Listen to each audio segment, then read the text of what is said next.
There you are. I was worried you might stop to collect treasure chests opened by the Seelie along the way. It would have taken you so much longer to get here. Another conversation I cannot hear.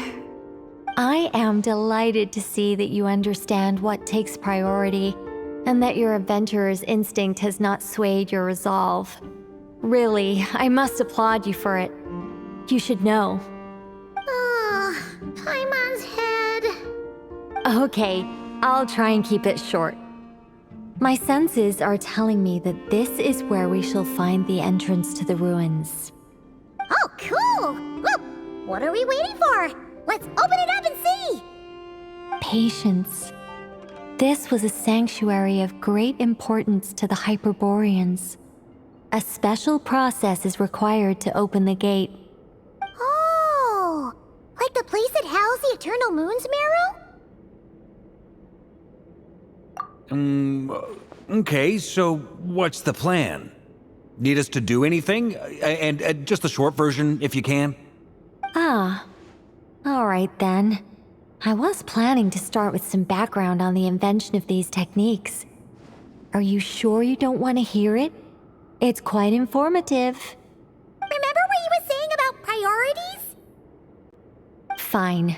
Simply put, we need 3 human representatives to successfully undergo a process of Kuvaki resonance. Think of it as a test from the 3 moon goddesses to see if the entrants are qualified, with the most recognizable qualification being Kuvaki. Pretty sure Lauma would ace that test. Oh, wait. But we need 3 people. I also have no doubt that the Moon Chanter would be qualified, but we would need 2 other people with the same constitution. Therefore, the most feasible method is not so much to follow the rules, but to figure out how the test functions and find a workaround. I've done some research, and it turns out the mechanism is rather crude. We'll simply need humans to stand before it who have sufficient Kuvaki energy within them. I'm with you so far. How do we get the Kuvaki in them? The easiest way would be transfusion. Take some Kuvaki from Nodkrai's soil, put it into the bloodstream, and get it circulating in the body. So we're going to cheat on the test? Precisely. There are other methods, but this is the simplest one. Cheating the system is much easier than trying to hide from it. Huh? Ah! Sorry? Does the idea of cheating upset you, Miss Lauma? No, that's not it. I suddenly had an idea. Oh, what is it? It's about Moon Prayer Night. I figured out a way for Kutar to join in the festivities. Huh?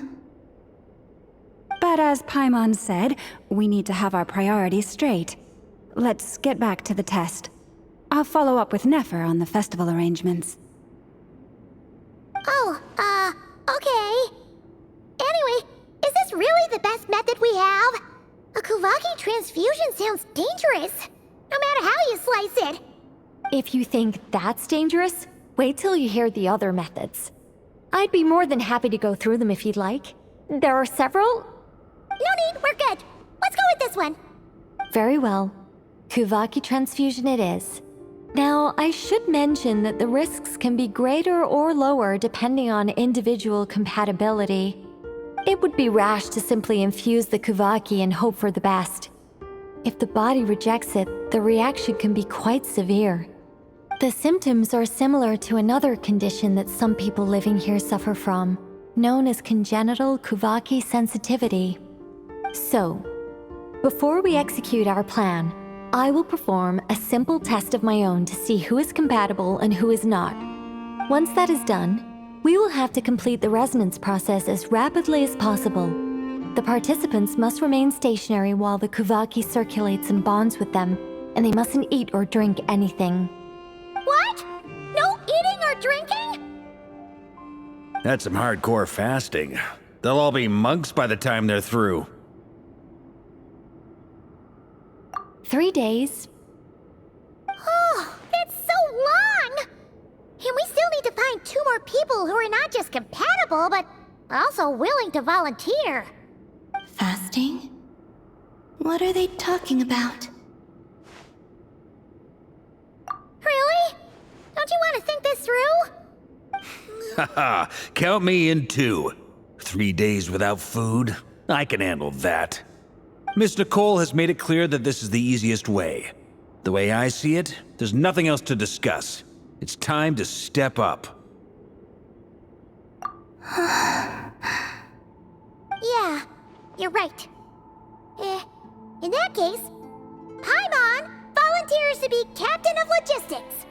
She'll keep the fires lit and grab some spare clothes to keep you comfortable. Then we'll start with you first, Traveler. Please step forward.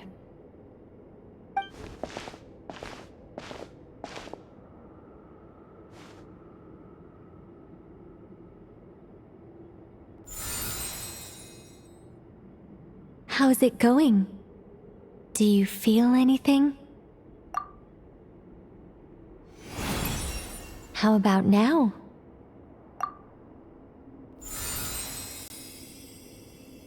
And now?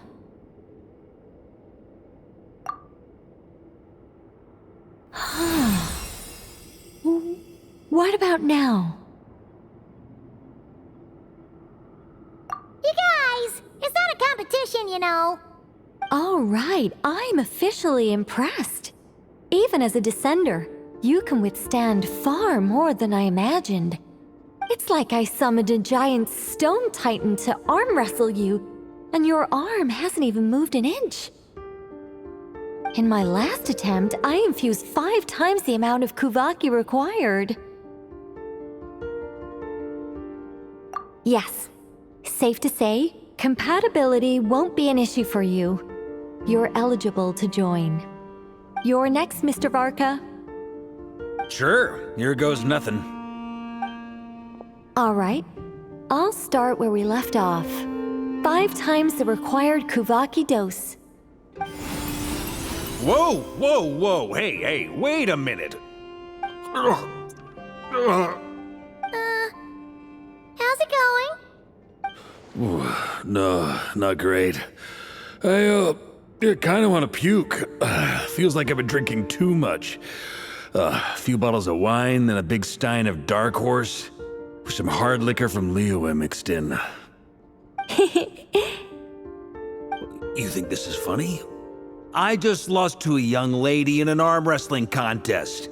I'm never gonna live that down. My apologies. I'll lower the concentration and try again. Oh. How's it going now? I'm not as dizzy as last time, but I can still feel it pulsing around. In that case, you wouldn't be an ideal choice, Mr. Varka. Let's try someone else. Okay, let's go ask some of our other friends then.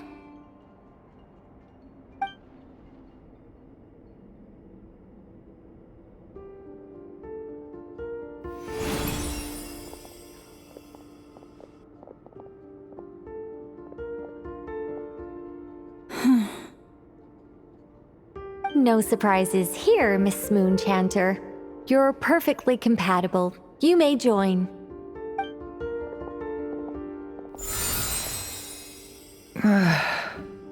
I'm getting a slight headache. Shame. You were so close. Whoa! I'm itching all over! Allergic reaction. We can't have that. Huh? Well, are you gonna start a what? The Hexen Circle is an organization that cares for and protects children. We will not have them do dangerous things. Not even tests.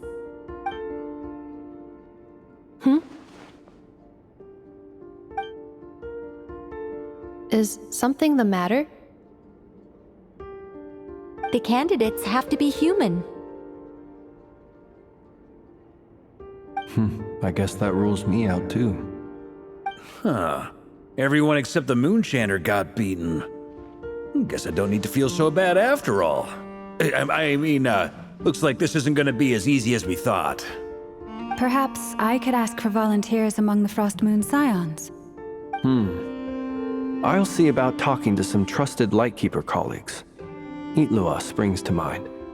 In fact, I think we had some former Frost Moon Scions join our ranks recently.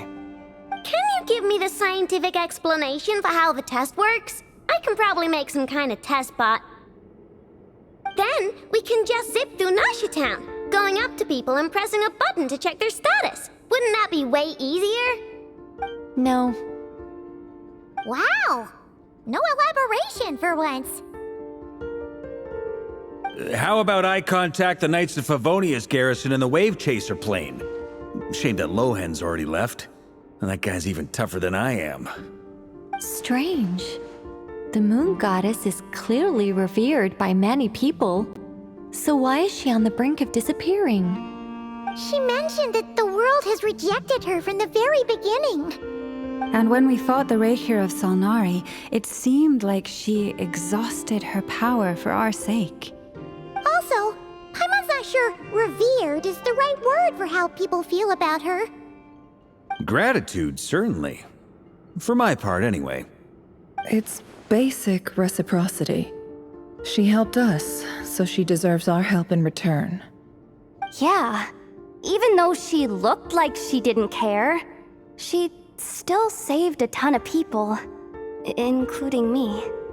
A review of the relevant data leads me to conclude that Miss Columbina is a good person. Yep, you bet! They really think so? I'm super surprised that Columbina isn't her actual name, though. I think it really suits her. It's light and graceful and... yeah, just a really pretty name. I know, right? Unfortunately, that's not our decision to make. Columbina.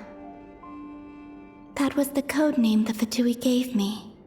But it also came up in the song I heard when I was born. But... is that really all there is to it? What do I truly think of my own name? Is there anyone left who will still call me by that name?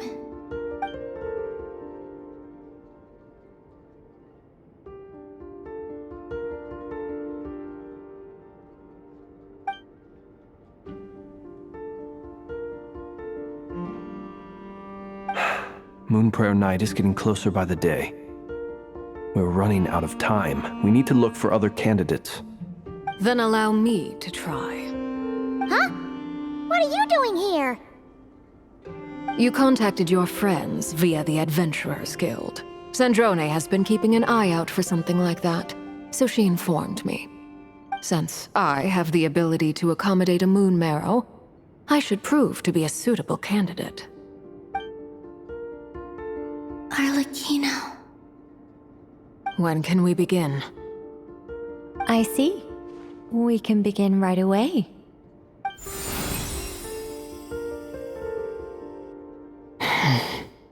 How was it? Did you feel any discomfort? Not at all. Then it seems we shan't need to look for additional candidates after all. Great! Cool. All right, like Paimon said, the rest of us can take turns making sure the three of them stay warm and comfy. Then, my job is to take care of the caretakers. I will ensure everyone receives food and accommodation. I'm ready as well.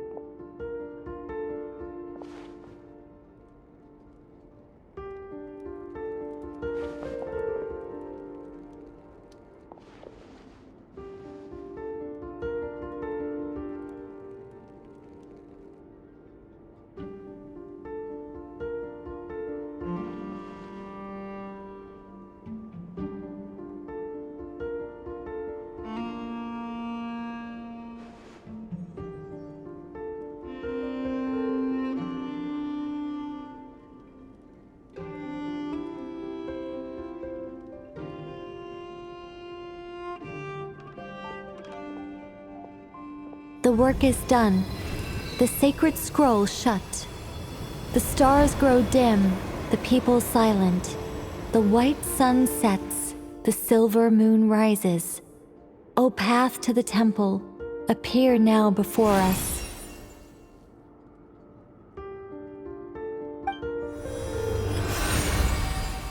Wow! It really opened! So that's what all this is about. They've been trying to open this gate. Come, let us enter. It might be best to eat something first. Take care to chew properly and swallow slowly. It will give your body time to readjust to the digestion process.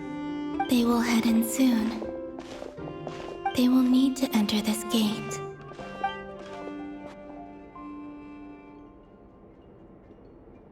Huh? I cannot pass through. Is it because I have no physical body? It has been 3 days. My strength has all but completely faded. Can I really hold on until Moon Prayer Night?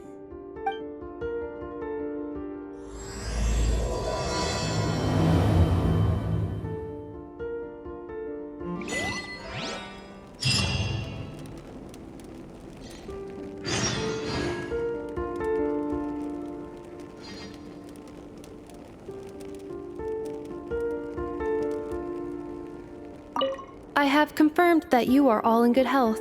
With that, my work is now complete. Congratulations are in order.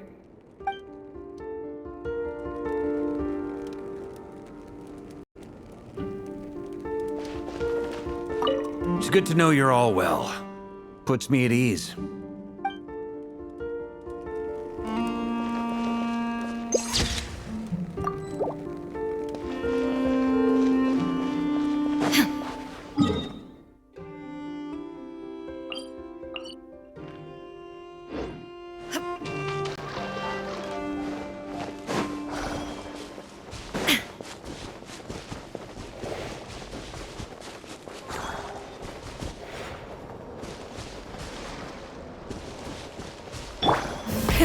Rev the engines!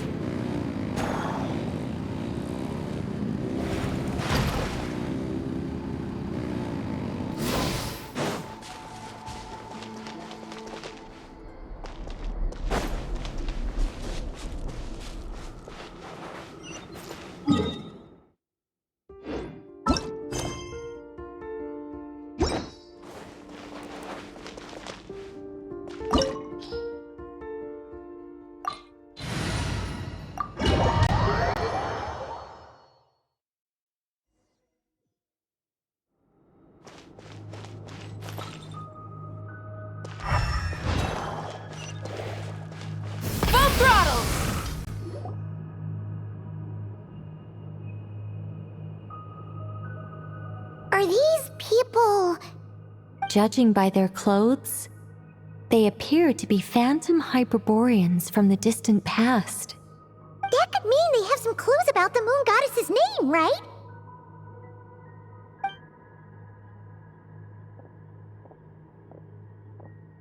Hey there! Could you tell us what the moon goddess's name is? Sorry. That's probably a weird question, huh? How do we explain this? The moons are long gone, and their goddesses are dead. Their names no longer mean anything. When a new moon goddess is born, we will surely know her name. We have used every last resource at our disposal. All that remains is to wait, patiently and quietly.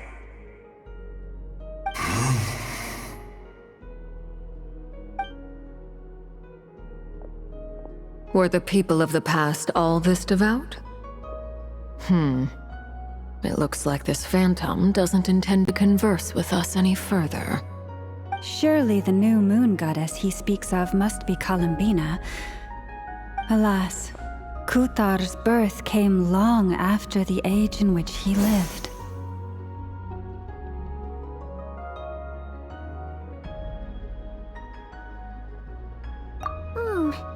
But, maybe if we find a phantom from a more recent age, they might know Columbina's real name.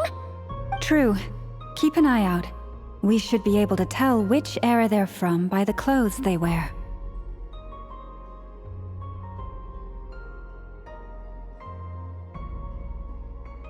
Yeah, you've been pretty talkative this whole time.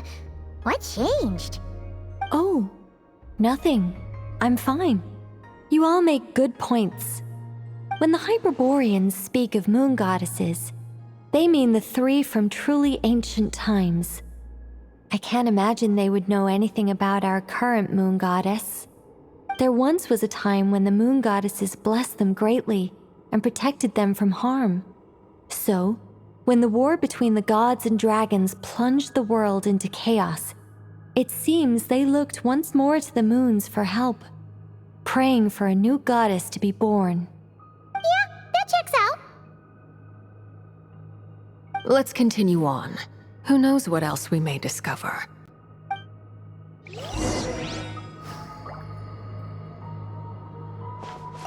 The moons have left for now, but they would not abandon us forever.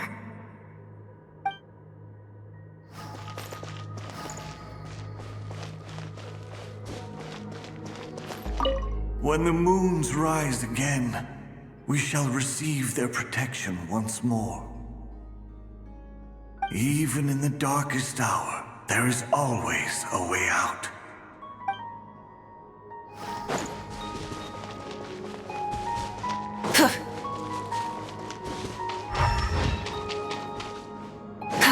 There's a door blocking this path. Not a problem. Try this.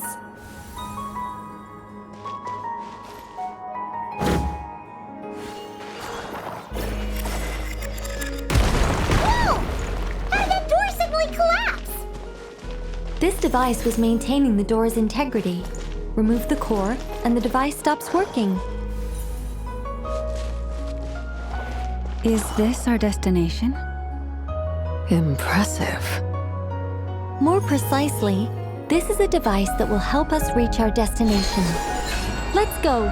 We still have a long distance to cover.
Let's try that device again. Remember the door from earlier? So it works in reverse, too!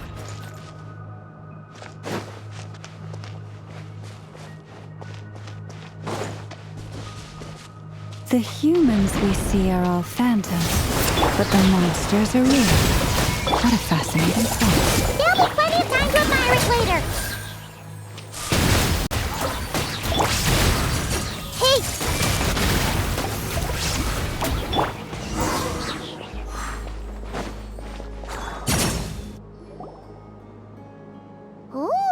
There's a whole bunch of artwork in here. Seems pretty old. Nicole, this is probably your area of expertise. What do all these paintings mean? Let me see. To understand these murals requires some knowledge of the history surrounding the War of Funerary Flame. I shared a little of this with Lauma before. Yes, I think I follow. The dispute between the Moon Sisters, the transformation by Nibelung. Oh no, it's no trouble. I'd be delighted to share the tale again. Alright then. Tevat's 3 moons and their goddesses were brought into being by the will of Nibelung, the then ruler of Tevat. But when the heavenly principles came, they changed the world completely, down to its very foundations. The moon goddesses were nowhere near strong enough to challenge this entity. But the heavenly principles did not view them as heretical entities that had to be removed.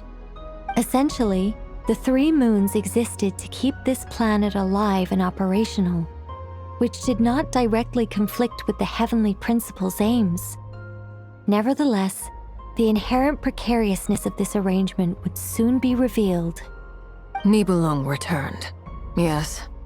He did, and thus began the War of Funerary Flame, a battle for dominance between Nibelung and the heavenly principles. Discord would soon emerge between the 3 Moon Sisters. One would voice the opinion that they should follow Nibelung, for it was he who first hung the moons in the sky.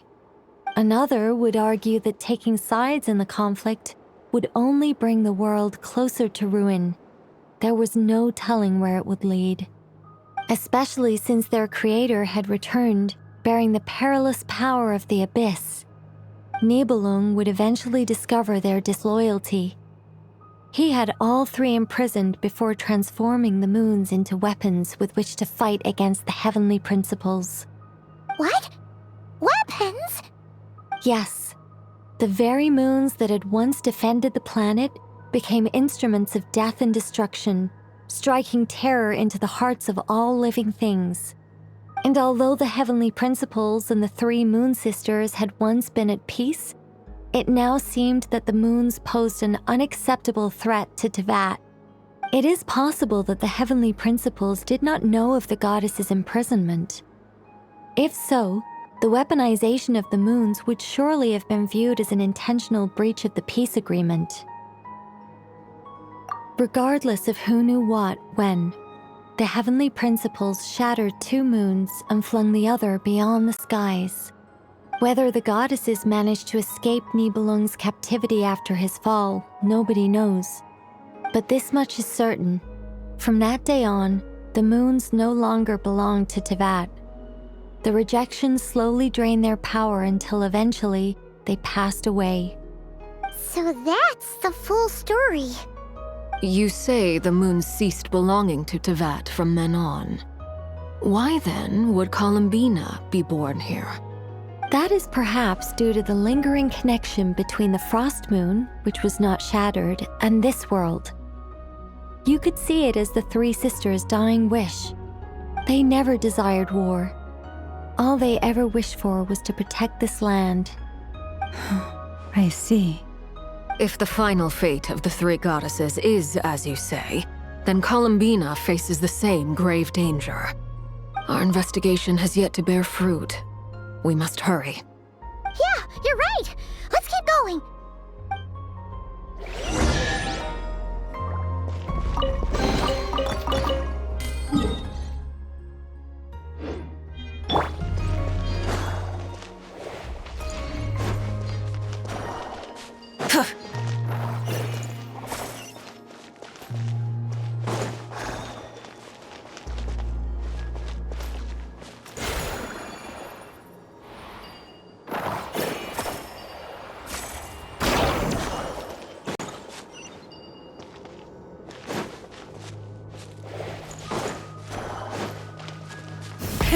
Rev the engines!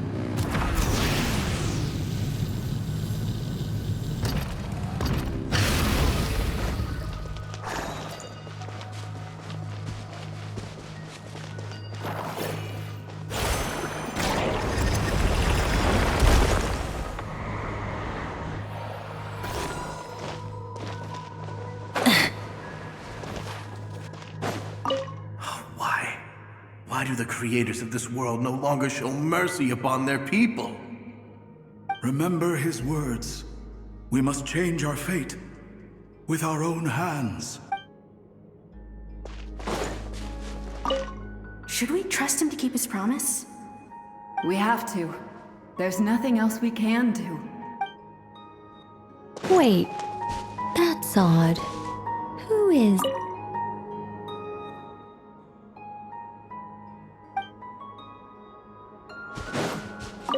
Should we trust him to keep it? We have to. Is something wrong? No, not really. It's just that over 30 possibilities emerged in my head, so I can't be sure who he is. It's been too long. My memory isn't as sharp as it once was. Okay. 30. Wow. Impressive.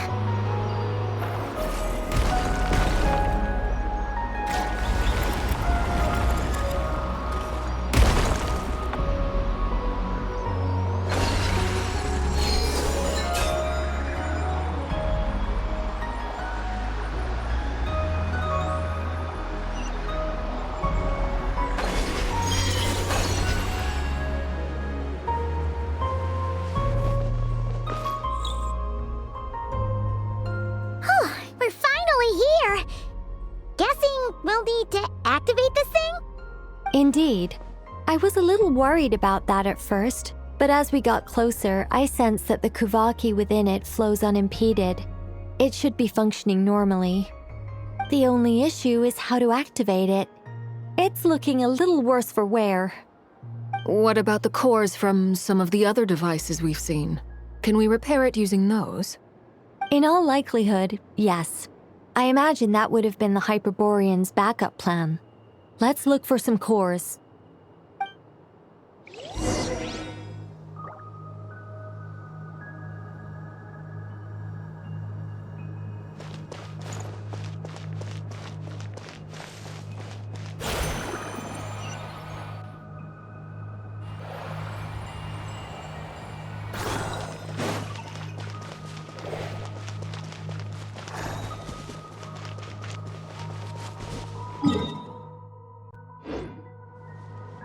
Try and stop me!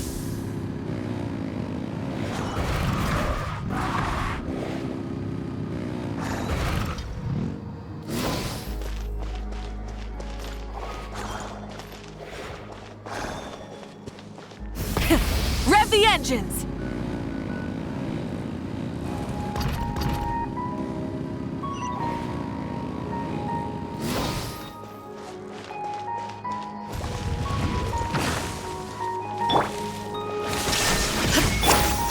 Everyone's okay. Yoo-hoo! Rise with the sun!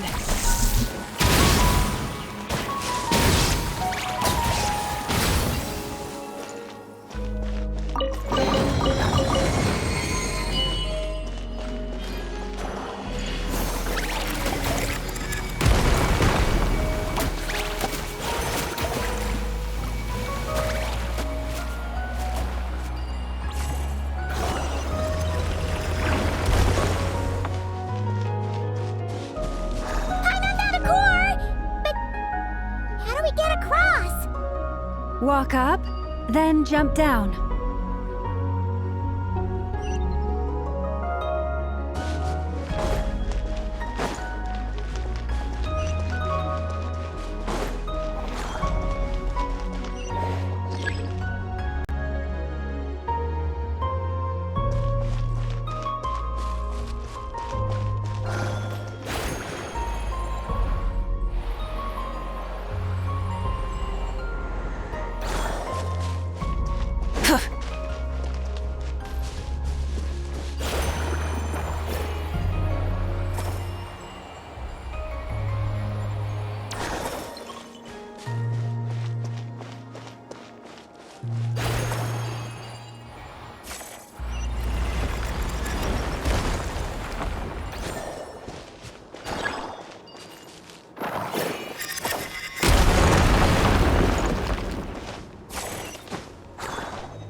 That should be enough cores.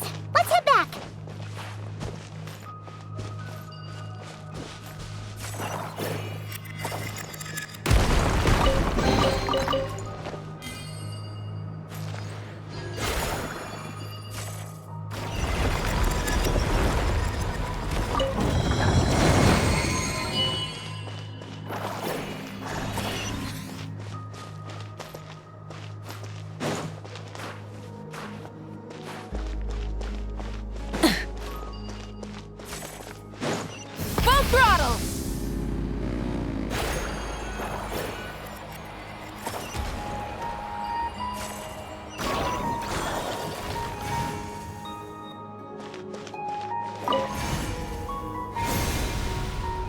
The device is up and running.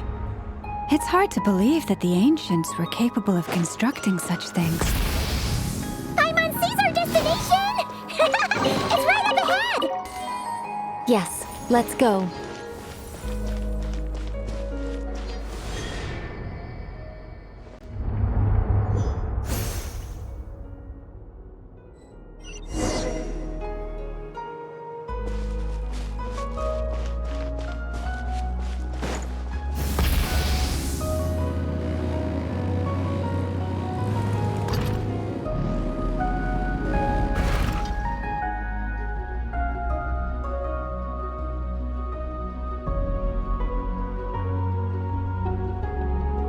This is where the people of Hyperborea communicated with the moons. We need only place the moon marrow upon this platform on Moon Prayer Night, and we shall be able to open a portal to the moon and send our moon goddess back home. The assumption being, of course, that we can find her first. That's right. You want to know if it's safe there, don't you? And yet, she has no choice but to return. You know this. Oh, that's not the only issue here. This is the end of the line, right? We've explored everything we can. And despite looking at historical artwork and talking to people from Hyperborean times, we're still no closer to learning Columbina's name. If it's not too much trouble, could you tell me exactly what Alice said to you about finding her name? Oh, sure. What she said was... Then your first job is to find it. As a moon goddess, I'm sure she must have a name she identifies with. Neither Columbina nor Kutar is her true name, and she's never really accepted either of them. Is it not also possible that she has never had a true name? Not at any point in history? That would be a hard pill to swallow. But at this point, we may have to accept that that is the truth. No one knows how she came into being, and she certainly doesn't have parents in any sense that we're aware of. Perhaps she was never granted a name at all. But does that mean there's no way to get Columbina back? She's just gonna disappear and there's nothing we can do about it? Huh? Wait, why all this pessimism? Was it the way I phrased this question? You all seem to be taking this in completely the wrong way. Well, just because she's never had a real name in the past doesn't mean she can't have one now. What? Think about what Alice said again. She never once said that you'd have to find a new name, did she? Are you saying what I think you're saying? Yes. Names are anchors that connect us to the world. If she doesn't have one already, then all we have to do is create one, no? It's like... yes. Traveler, when you first arrived in Teyvat, do you think you would have turned around if someone behind you shouted, "Hey, Tumaini!"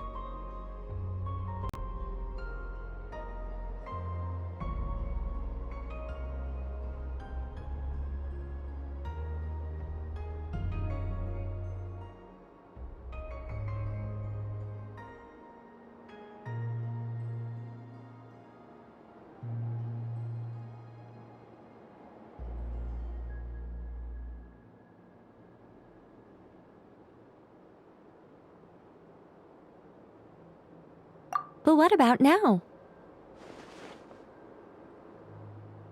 I understand what you mean.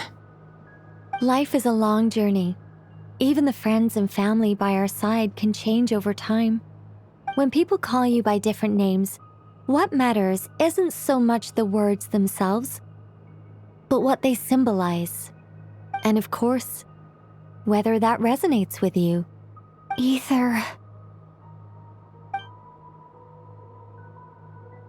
So, Close your eyes and picture the moon goddess in your mind. If you were to call out to her in this moment, what would you say?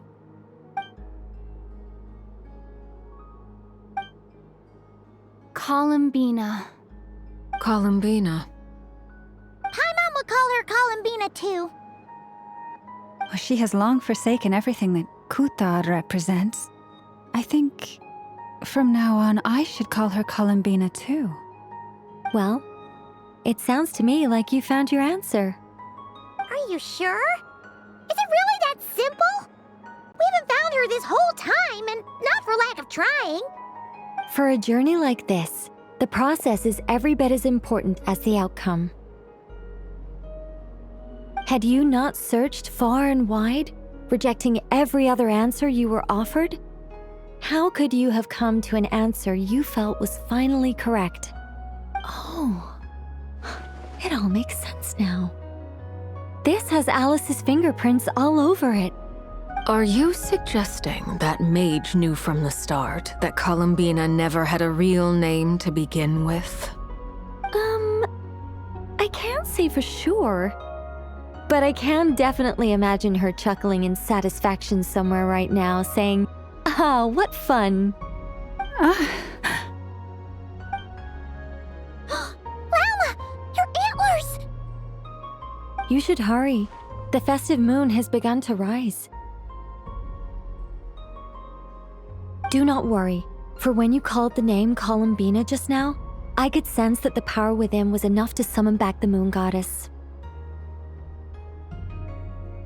The power within what? The name? Yes. So, the thing is... What's wrong now? This is so annoying. I really want to explain how that whole thing works. Starting from the founding principles of Tevat and... Oh, I could talk about this for hours. But... Deep breaths, Nicole. Deep breaths. You're an angel. A sober, sensible, solemn angel who has her priorities straight. Okay then. Sorry for asking. Clearly a bad call on Paimon's part. Anyway, you all need to hurry. Last thing, remember how it felt when you called out that name. Then it is agreed. By the name Columbina, we shall find her. Then we'll throw her the best Moon Prayer Night party ever! And at last, we will send her home.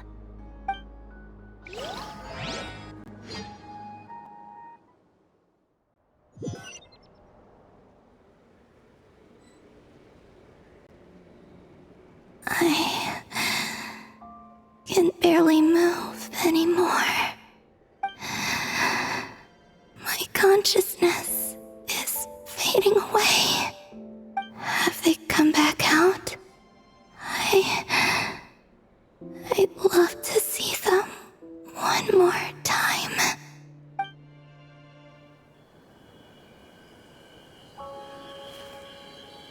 They didn't make it.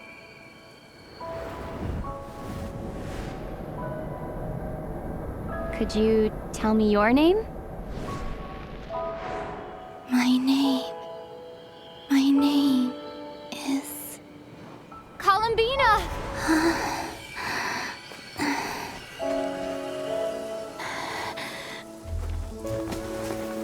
Columbina!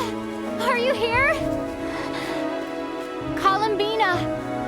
That's the name you gave when we first met.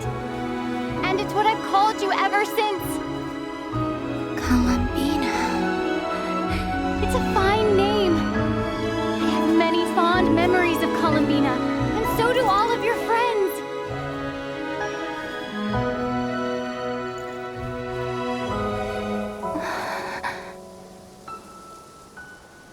If you like this name,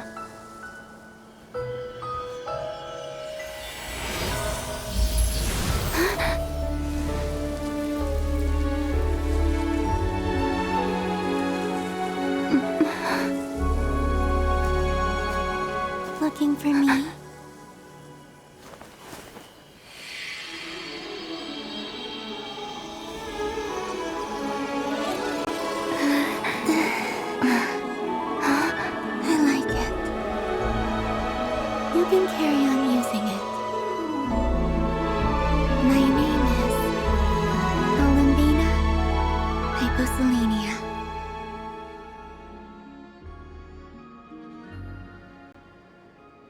Columbina hyposelenia.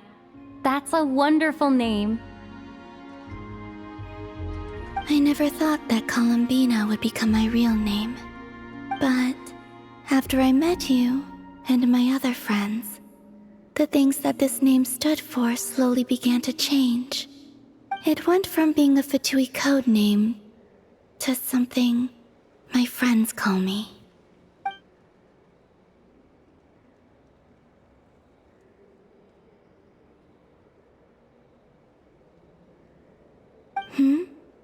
What is it? Why aren't you saying anything?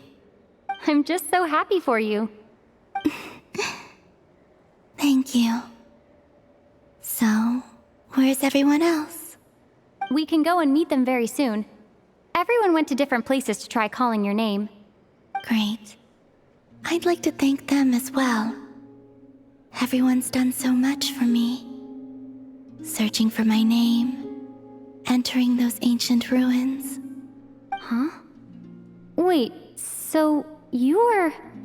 Yes, I was there. Not physically, but my consciousness was still holding on. I followed you the whole way. Starting from when? You turned around and called out my name while you were in Nasha Town. Do you remember?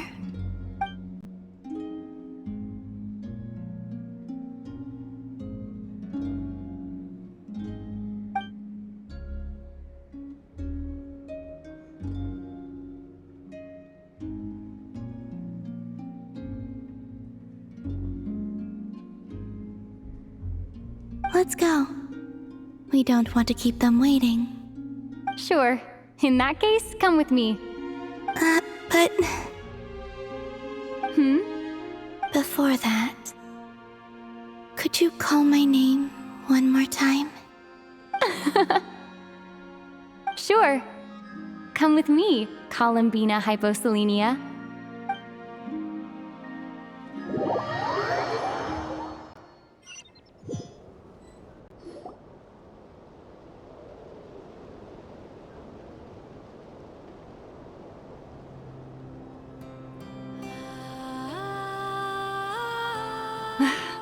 Columbina!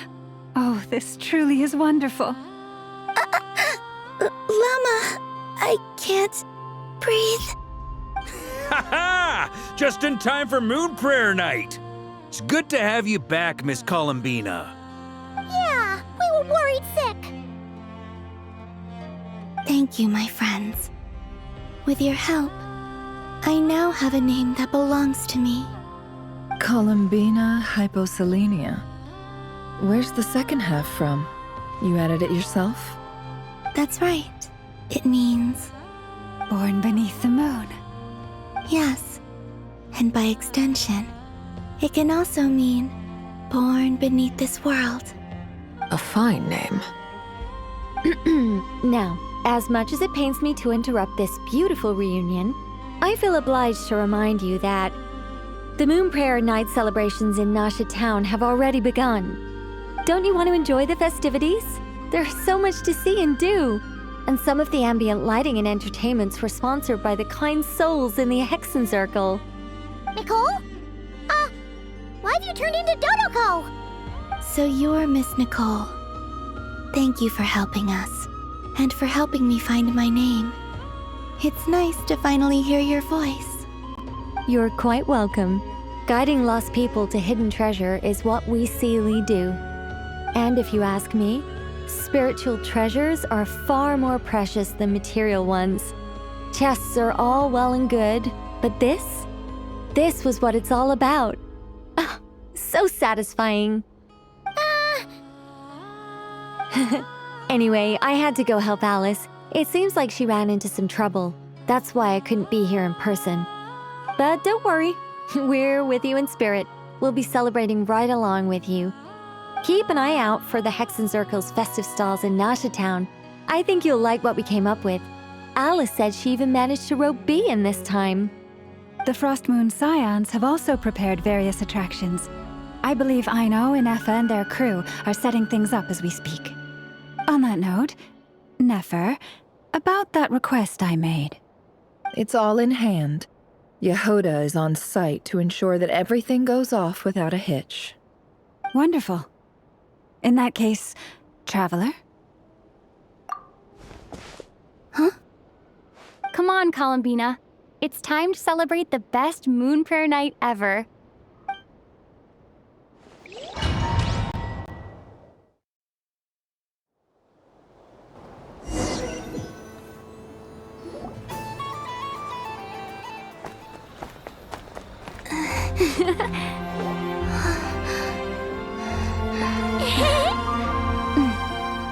Hey, young lady! Would you like some Moon Prayer Night candy? Happy Moon Prayer Night! Oh, yeah, I almost forgot to say. Welcome home, Moon Goddess.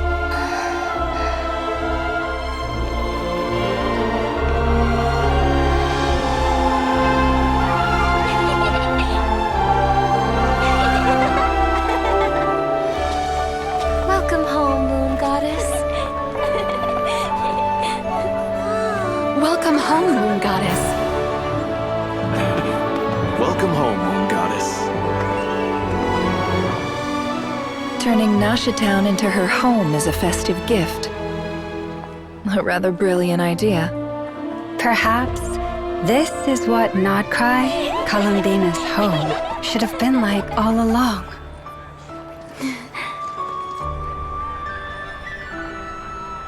Thank you for the gift. I like it a lot.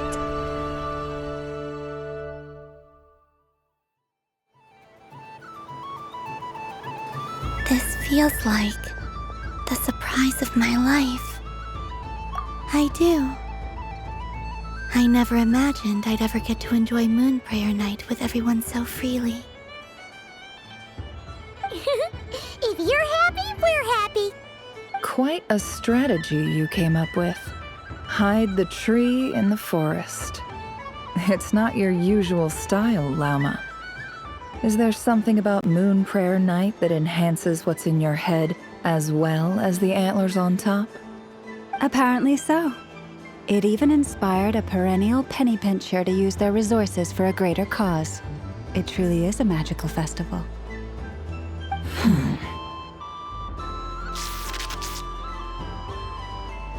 I see it now. This bickering is actually a sign of a strong relationship. Huh? What's everyone doing here? Oh! Miss Columbina, you're back! Yes, I'm fine now. Thanks for your concern. How's your progress with Alice's assignment? Very well indeed. I've never heard her sound so excited.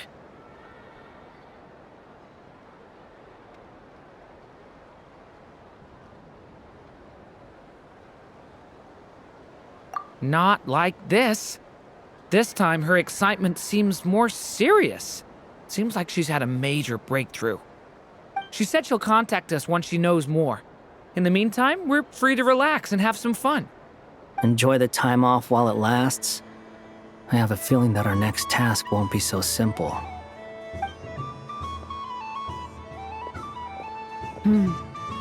I should go. I still have a few things to attend to at the Frost Moon Scion stall. And I think I'll take a look around. With any luck, this once-in-a-year festival will come with once-in-a-year opportunities. Hold up a second. Where's Varka? I believe he made a beeline for the flagship the moment he entered Nashatown. Ah, that's Mondstadters for you. They know what they want when festivals roll around. Goodbye for now, Columbina. I hope you have a wonderful night. I will.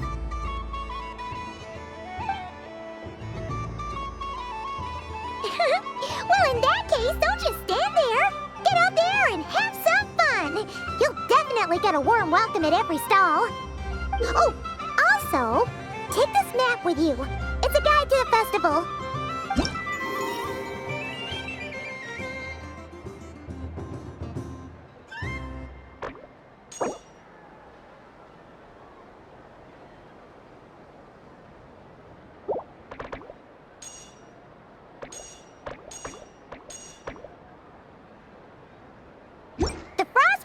Paimon stall is over here. Lauma's invited a whole bunch of cute animals to celebrate too. Over there is the Hexencircle section. Alice seemed more excited than anyone about this festival, so she insisted on making it a grand affair. Oh, and then there's the Nashitown local specialties, including... Actually, forget that. Better if you go check them out for yourself. Thank you. It looks like a lot of fun.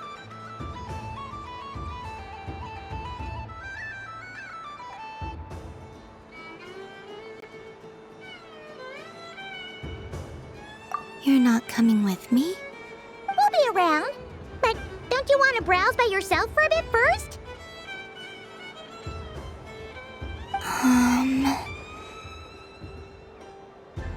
Yep.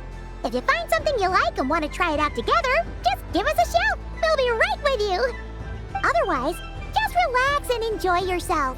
There's so much on offer, so try to experience as much as you can. And don't forget to stuff yourself with all the delicious festival food!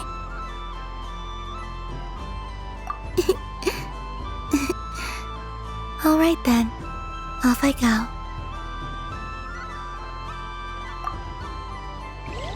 Where should I go first?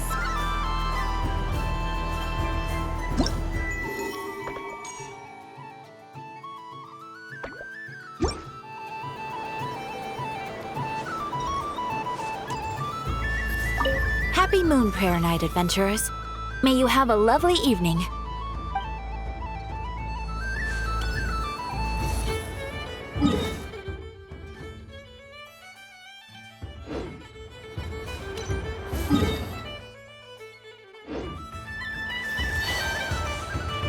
There are so many attractions here.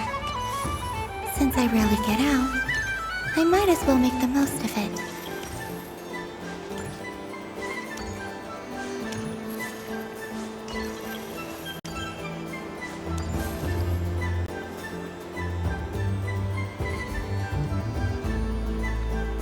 Well, well, look who it is.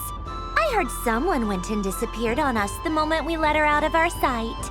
They looked all over for you. Frankly, I didn't think you'd be back for Moon Prayer Night. Were you worried about me, Sandrone? You would like that, wouldn't you? Do you even hear what you're saying? It seems to me like you disguised yourself with festive headgear, just so that you could come see me on Moon Prayer Night and make sure I'm okay. You didn't even bring Polonia with you. You? I thought you couldn't see. I cannot. But I sense the confusion of those around us rippling through the Kuvaki currents. Based on what I know about you, let me guess what you're wearing. Is it cat ears? Shut up! I'm only here to protect the Fatui's interest in this territory. Running into you was pure bad luck. Really? But you were the one who asked Arlecchino to help everyone find my name. Columbina! Ugh! Just one more word, and I'll unscrew your vocal cords. It's Columbina hyposelenia now. Tell someone who cares. I've missed you, Sandrone. The whole time I was gone, I was thinking. I hope I get a chance to say some ugly words to you.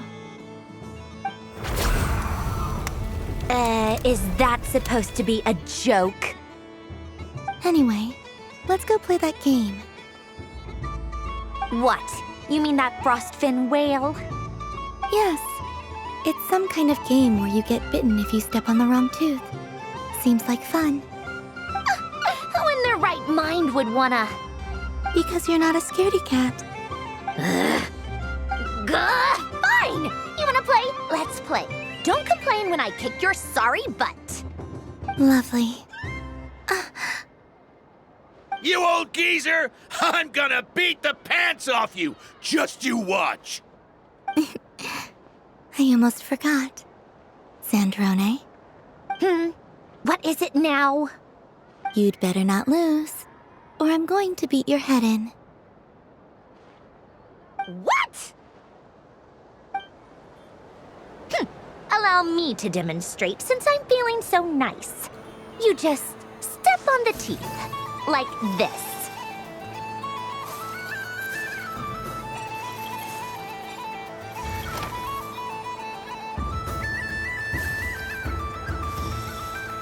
Which should I pick?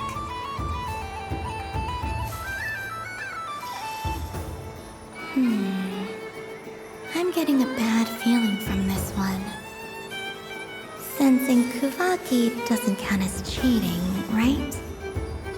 I want to switch. Your turn, Sandrone.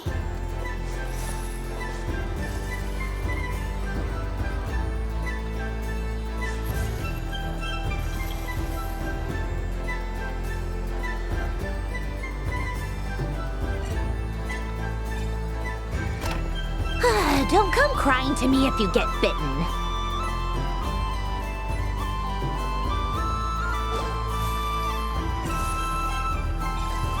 There are less and less teeth remaining.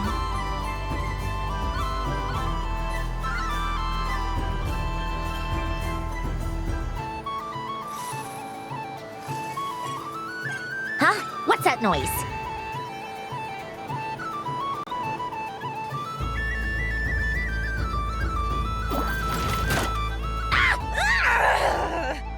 I think you might have picked a bad tooth, Sandrone. Shut it! Do you need any help? It seems like you're stuck. No! It's just a blasted toy! How is its grip this strong? Stop laughing! All right. Well, you lost. So just like I promised. Hey! What are you doing? Are you seriously? Hiya! Why you? Oh, just you wait! Rematch! Are you alright, Sandrone? That was quite a strong bite. Are your clockwork parts? Quit your fussing! I don't need it! Alright. I'll go first this time.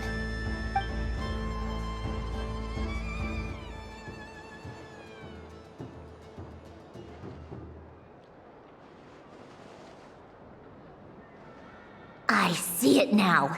She can sense which teeth are rigged. So I just need to avoid the same ones that she does.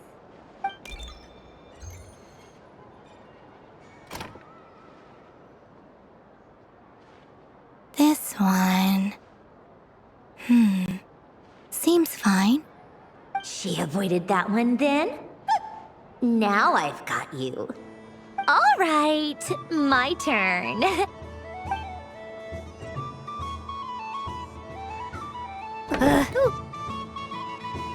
What? Looks like you lost again, Sandrone. Wait! There's more than one bad tooth! Bonk.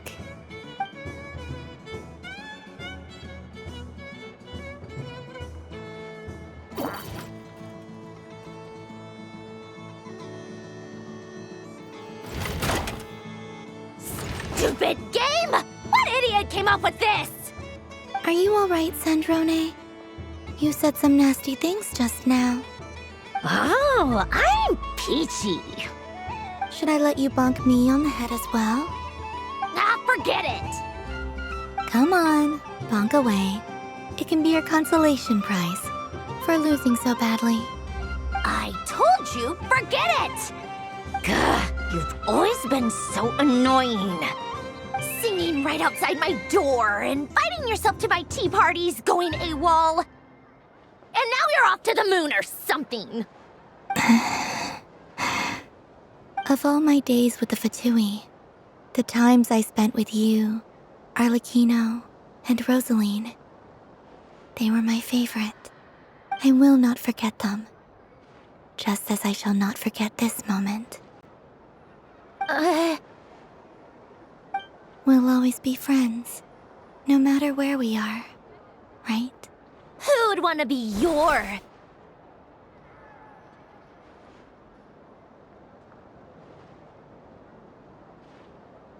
I'll miss you, Sandrone.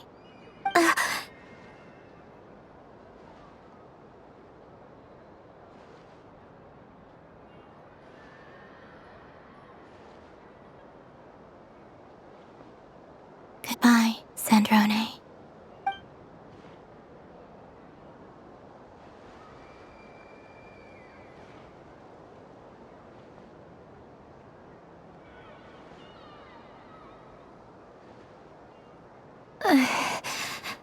I'll miss you too, Columbina.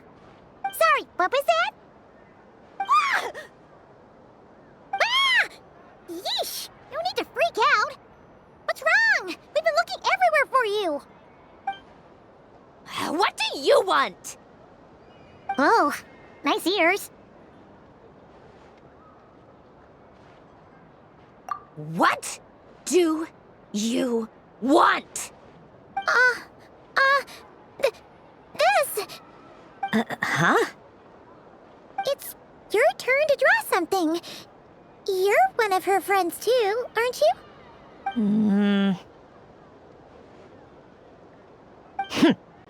Doesn't know how lucky she is.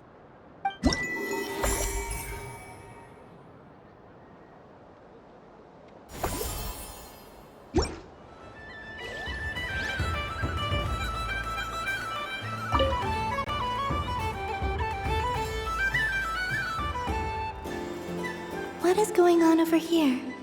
It looks like fun. Hold it right there! You can't run away from me, Moon Goddess. Are you talking to me? Of course. Do you see anyone else here dressed up as the Moon Goddess besides me and you? Hey, come on! Call me by my title. Happy Moon Prayer Night, Moon Goddess. And the same to you. Anyway, there's no time to waste. Get ready for the duel of a lifetime. Duel? Meet my partner, Stacko. Come on out, Stacko. Well, don't just stand there. Let's see your partner. Partner?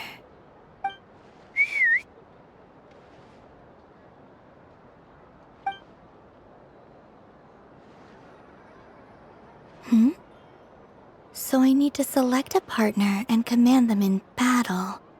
Partner. I need a partner.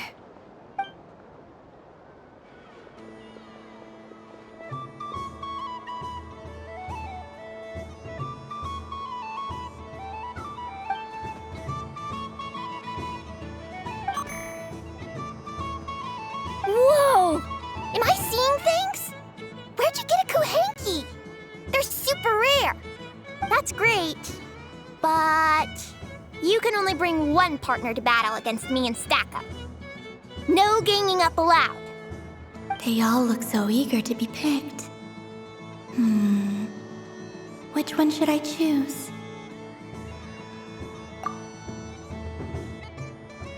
This deer came to celebrate the festival with the Frostmoon Scions. It wants to help me with its antlers. They are its pride and joy. They all look so eager to be picked.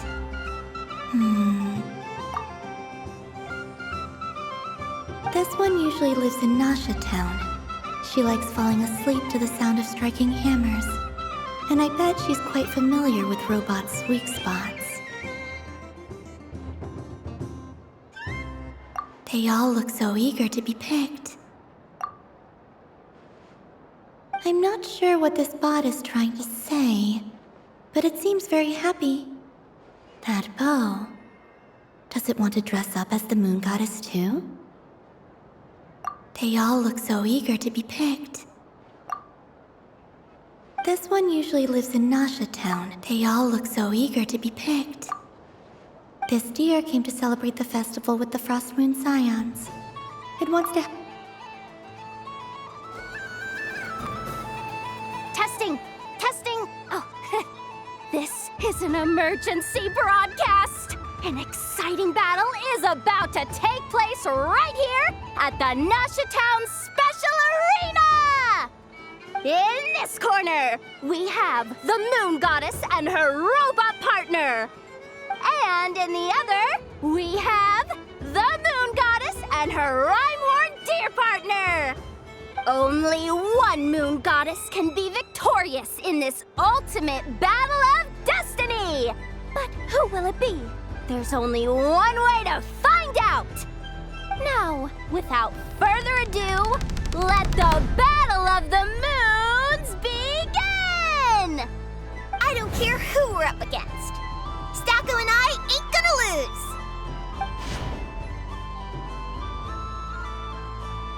Let's strike first. Stacko, formation shift.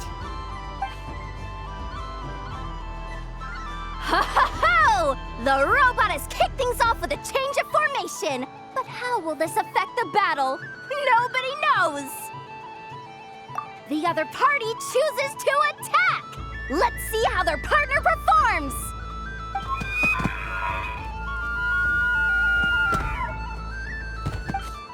Stacko! The attack lands! And if those sizzling sounds are anything to go by, it was very effective. Okay then. Stacko, maintain formation and enter your empowered state. Empowered state? There we go. Now we're talking. Absorbing the immense Kuvaki present on Moon Prayer Night, this lean, mean machine has greatly increased its offensive power. Good choice. Buffs count for nothing if you beat them before they can use it. Oh, it's a hit! But Stacko stands firm. The battle is heating up fast. I'm about to start sweating machine oil over here. Go for it, Stacko. Set Kuvaki to maximum. Can their opponents withstand this blow? And what will this Moon Goddess do? Don't be afraid. Fight however you wish. What the? The rhyme-horn deer's antlers are glowing! It absorbs the Kuvaki from its opponent and uses that same power to deal a devastating counterattack! There goes the robot's formation! Stacko! Oh, Stacko is down for the count! Our winner is the Moon Goddess! The slightly taller one, I mean. You did your best, Stacko. I'll take you to Ainos for a checkup right away, don't you worry.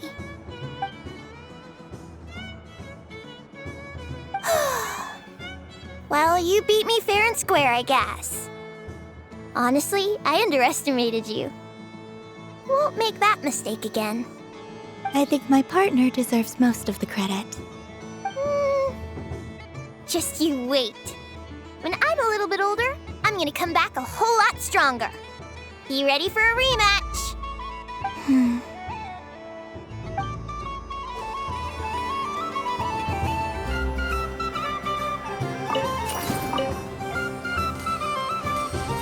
I'm gonna come back a whole lot stronger. Be ready for a rematch.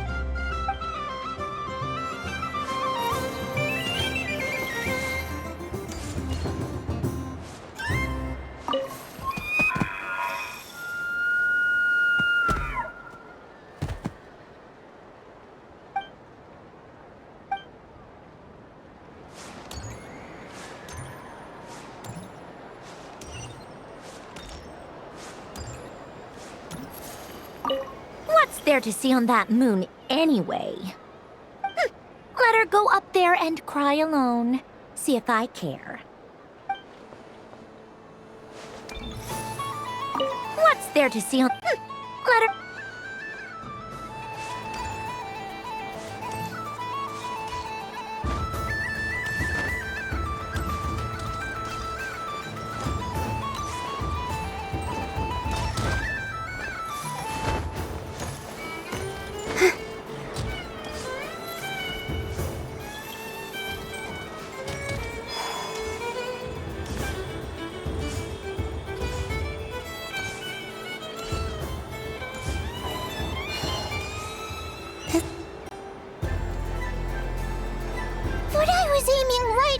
it!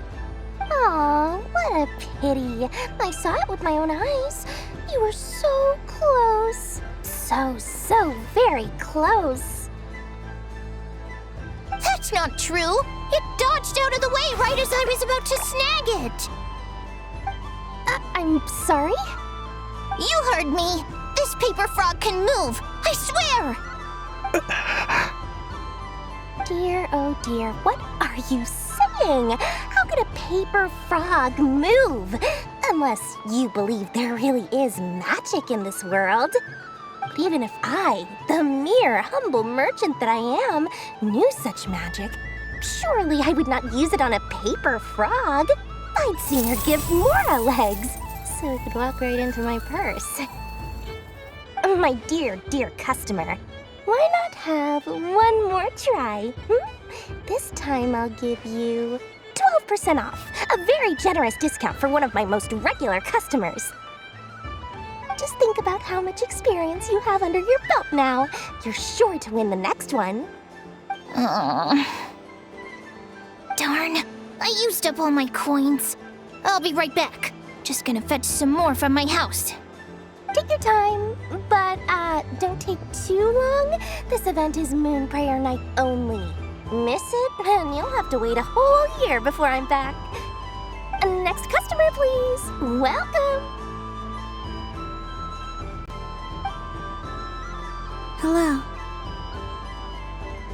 Whoa! What's this big one doing over here? How do I tell my employees not to go running around this time? Shooting them a glance won't work. I haven't known them long enough. Dory? Why, hello there, Miss Columbina. Would you like to play my ring toss game? The rules are very simple, and it's easy to get the hang of. How much for a round? Oh, first time's free. Not a single mora. After that, well, we can cross that bridge if and when we come to it. But with your sharp skills, I'm sure you'll win all the prizes in one fell swoop. That was an obvious enough hint for them, right? Right?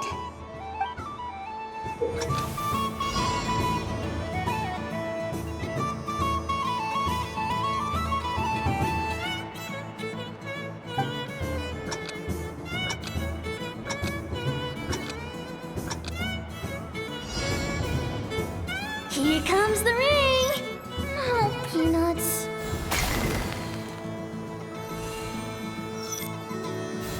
Change tracks.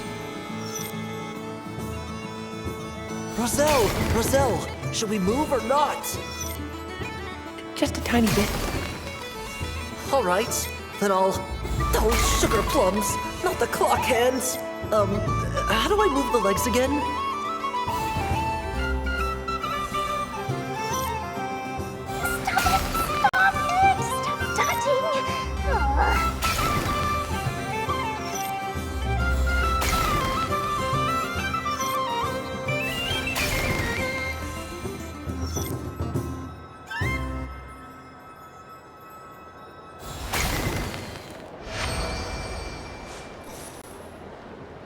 Let's see now. Let's see. Wow, very good. That's the highest score we've had all night. And here's your prize. Now, how about another round? As for the cost... Happy Moon Prayer Night, Miss Columbina. Happy Moon Prayer Night, Durin and Hat Guy. Are you here to play the game? Yes.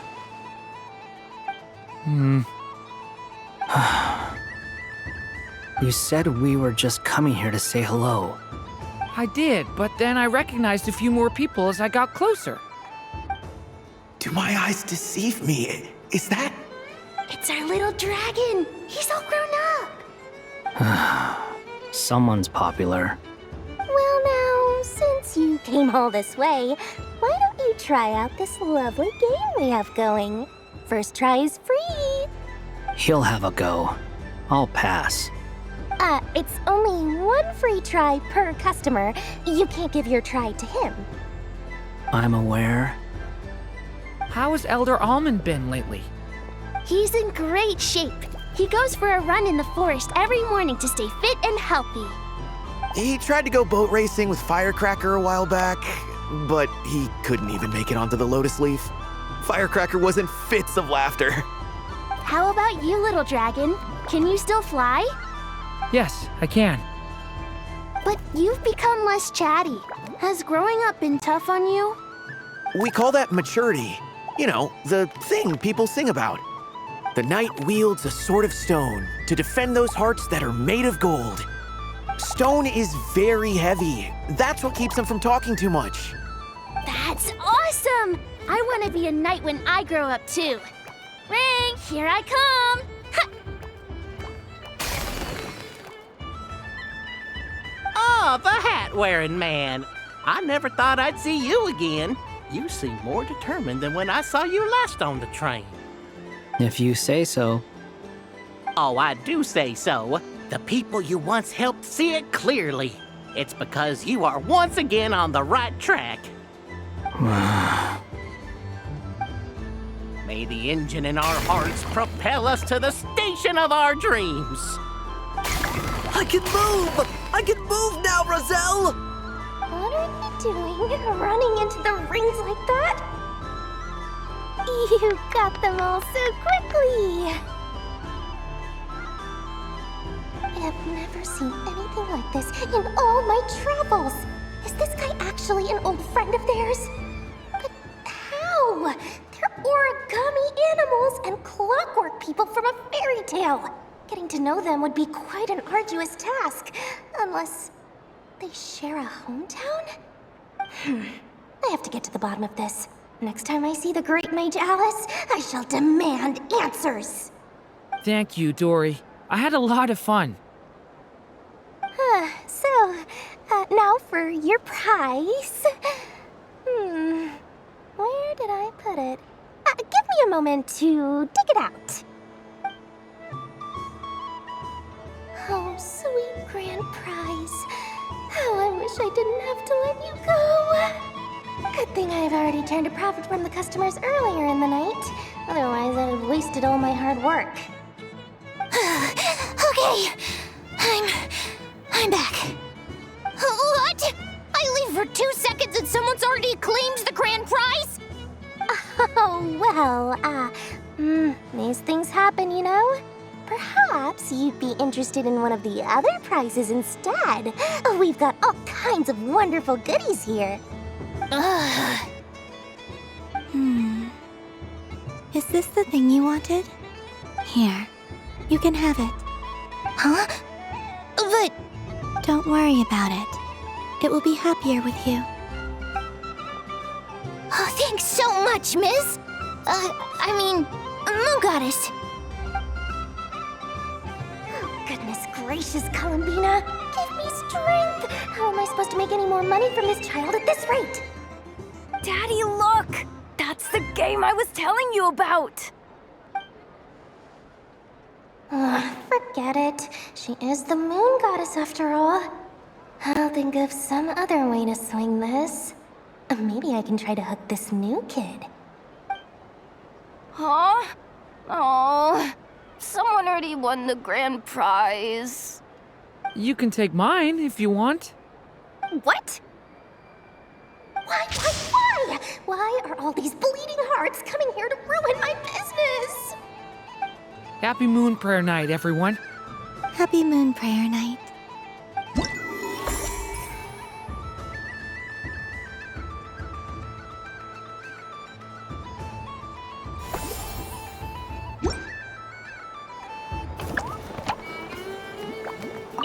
If all the prizes are gone, I might as well close up shop for the day. But you haven't had your fill of fun yet, right? So the next time a customer shows up, you're going to have to run faster, all right? And remember, run out of the rings, not into them.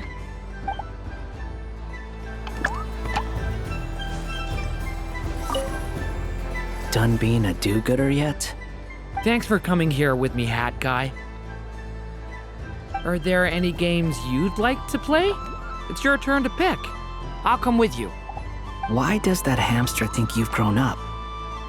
You haven't changed at all. I know you don't mean that. You're just taking the opportunity to make fun of me, aren't you? Even if you won't admit that taking some time to compose yourself is important, I can see that you're doing it in practice. Otherwise, you'd have taken off your hat and flown away by now. Looks like Albedo's socialization program has been far more useful to you than all those Vahumana textbooks.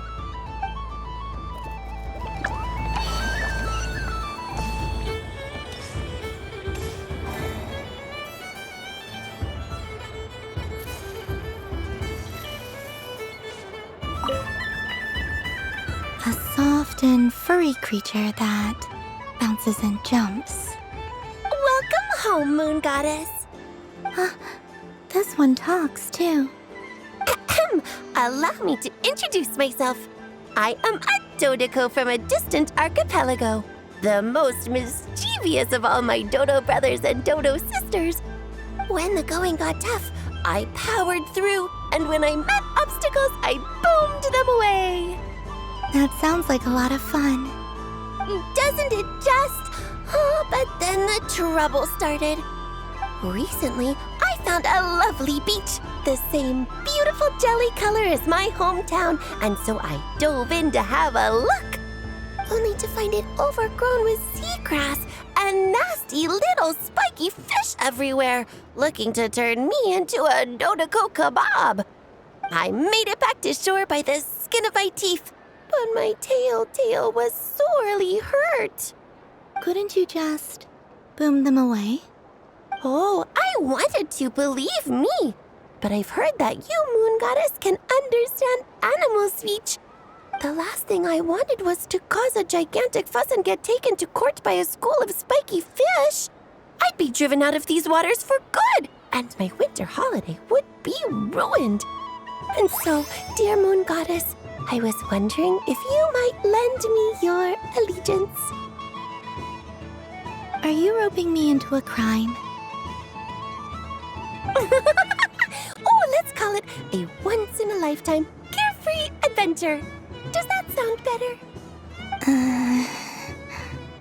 All the festival goers tonight are dressed up as the Moon Goddess, but there's nothing to say that the Moon Goddess can't disguise herself as a Dodoco, is there? Besides, this is your home. You should be free to be whoever you wish. I'm afraid I'm not well acquainted with Dodocos, Madam Mage. Oh, that's quite all right. We Dodocos are innocent, happy creatures with a free-spirited nature. Many, like myself, are mischievous troublemakers. Others are lazy souls who like nothing better than to lie down on a nice rock and take a nap. In our eyes, every creature who yearns for happiness and freedom is a Dodoco. But perhaps in yours, we Dodoco are a fluffier and more mischievous breed of Kuhenki. Yes, that is a much easier image to follow. Oh, wonderful! Then let's play! Grab onto my tail and follow me into the sea! Time to settle some scores with the bad guys!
Ooh, a remarkable talent!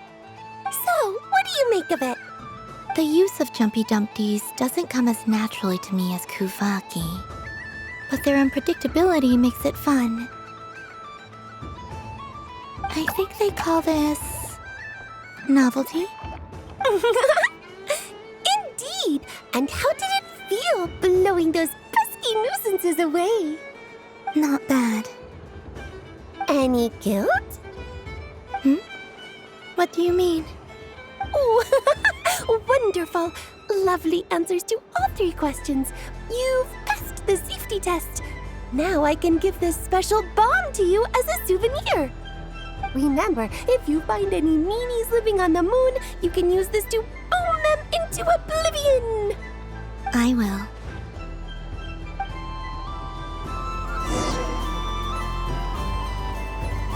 Up for another round of fish blast? Oh, I mean of bye-bye, bad fishies!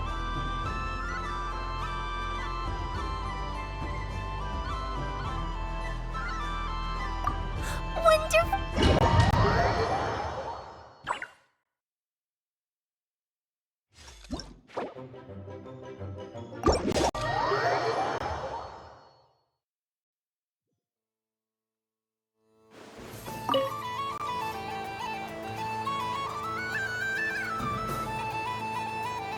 I wouldn't say it's unfair, exactly. I mean, your voice goes right into people's heads. How would you explain that to the kids? You can't just explain it away as magic. Is something the matter? Ah, Miss Columbina! No, nothing you need to worry yourself about. Ah, impeccable timing. Stick around for a second, Miss Columbina. I need your input on something. This self-proclaimed Knight of Justice has yet to give me a satisfactory answer. I, for one, would like to hear your verdict on the matter. Hey, now, I left the flagship just to help you out, Miss Nicole. What's going on? So Alice and I are both using long-range remote control spells that work on similar principles, allowing us to attend this festive fair in Dodoco form. Sorry, let me backtrack a little. While similar, there are some key differences. Alice, being a great mage, wanted her Dodoco to reflect something of her own charm and mystique. So she adjusted the way its tail moves when it spins around. An entirely gratuitous move, in my opinion. I hardly see how anyone is going to notice that. If anything, I'd say that anyone who stares intently enough at a Dodoco's tail to notice such a small detail is someone we ought to be highly concerned about. I only say this to emphasize that my question has nothing to do with tails. Now that we're clear on that, why is Alice's Dodoco permitted to interact directly with the children celebrating Moon Prayer Night, while mine is not? Your voice speaks directly into people's minds. See? Exactly what I said.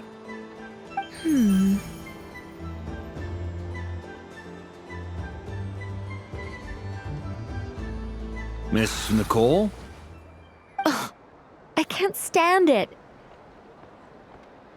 I know that probably makes me sound like a whiny child acting out in front of their parents.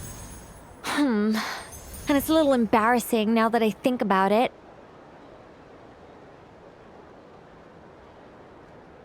But hey, I said it now, I can't take it back.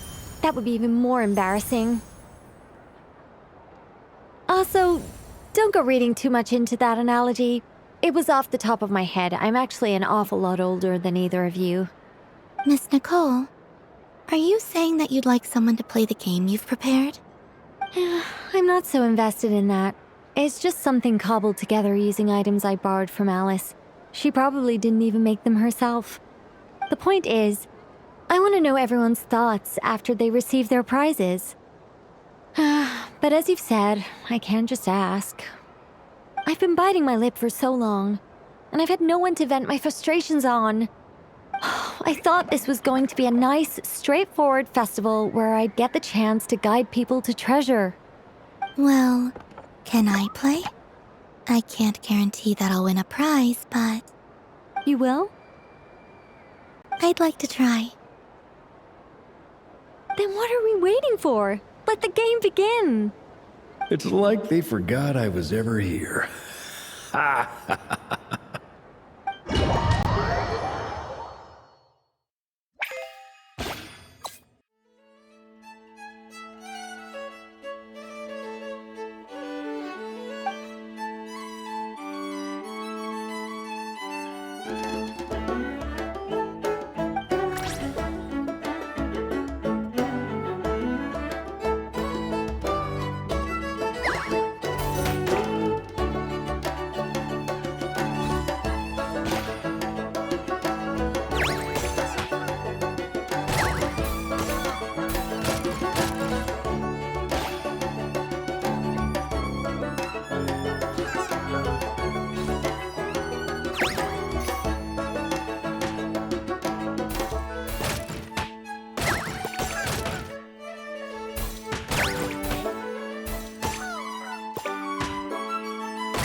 Congratulations, Miss Columbina! With your great wisdom, you have overcome every obstacle in your path and conquered the great challenge posed to you by fate. Fate? Well, something to that effect. If you'd prefer something more poetic, it could be the icy winds or the dawn. Anything you like, really. You could even go with the challenge posed to you by Dodeko, if that's what you're into. Anyway, you can take or leave my suggestions. Moving on. All my hopes are now resting on this. Can I open it now? Stop teasing me! Please, I'm begging you. No more talk. Just open it. Wow. What a lovely sculpture. Classic and cute at the same time. Thank you, Miss Nicole. I'll always treasure it. Ah, there we go. Music to my ears. You have my sincerest gratitude, Miss Columbina. Thank you for sharing your precious time with me and fulfilling my wish. Don't mention it. You've all done much to help me. And still, I'm the one receiving all these gifts.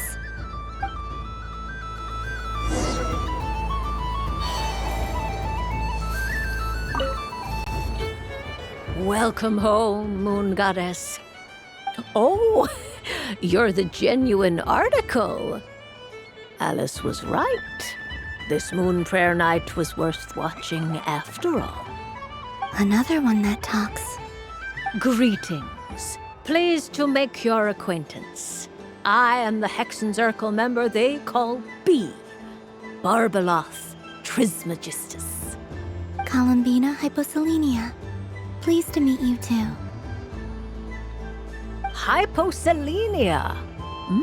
A fine name indeed.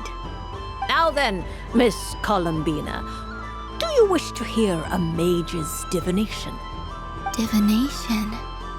The Frost Moon Scions used to ask me what would happen in the future. Is this like that? From the perspective of the one seeking answers, perhaps. As you look to your journey ahead, if you seek to understand the unknown, resolve your doubts, and soothe the confusion in your heart, divination could be for you. The unknowns on my journey. Of course, if one wishes to peer into fate, then hydromancy is the more precise option. But that is a complex affair, and to relegate that majestic art to the status of a festive amusement would seem somewhat uncouth.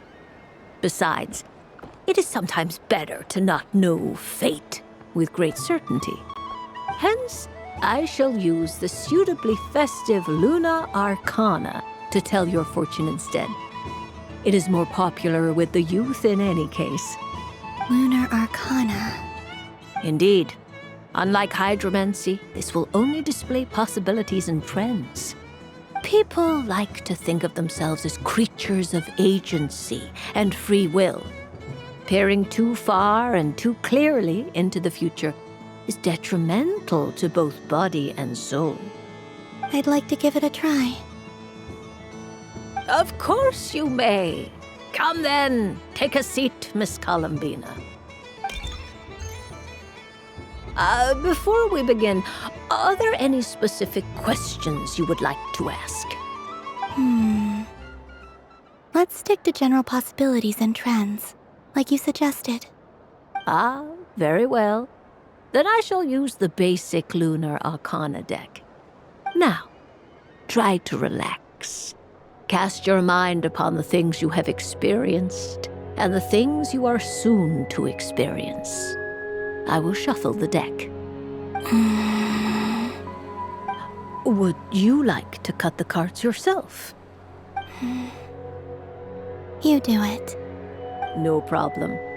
Now then, to make things easier for the seeker, that is to say, you, I shall decipher the cards from your perspective.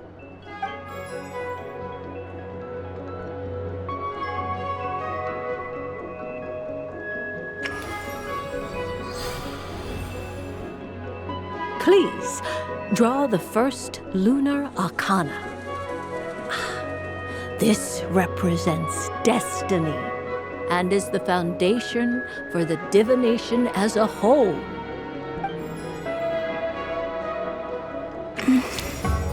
Now, draw your second card. This will stand for the past, the sum of all your experiences that have come before. And now the third Arcana. This is the present, your interpretation of the current moment. Finally, the last card. This shall speak of the future, which...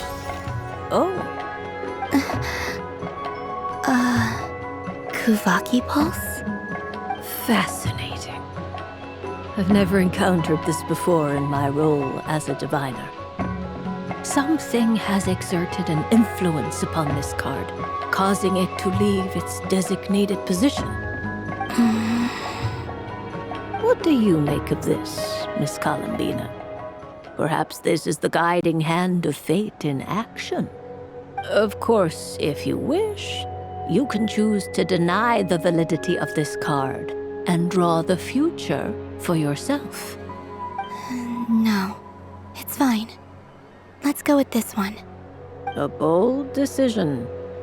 I must say I'm looking forward to the results. Well then, let us flip the Lunar Arcana in sequence and see what emerges. Sure. First, Destiny. No surprises here. The card that represents yours is the moon. The moon. Indeed.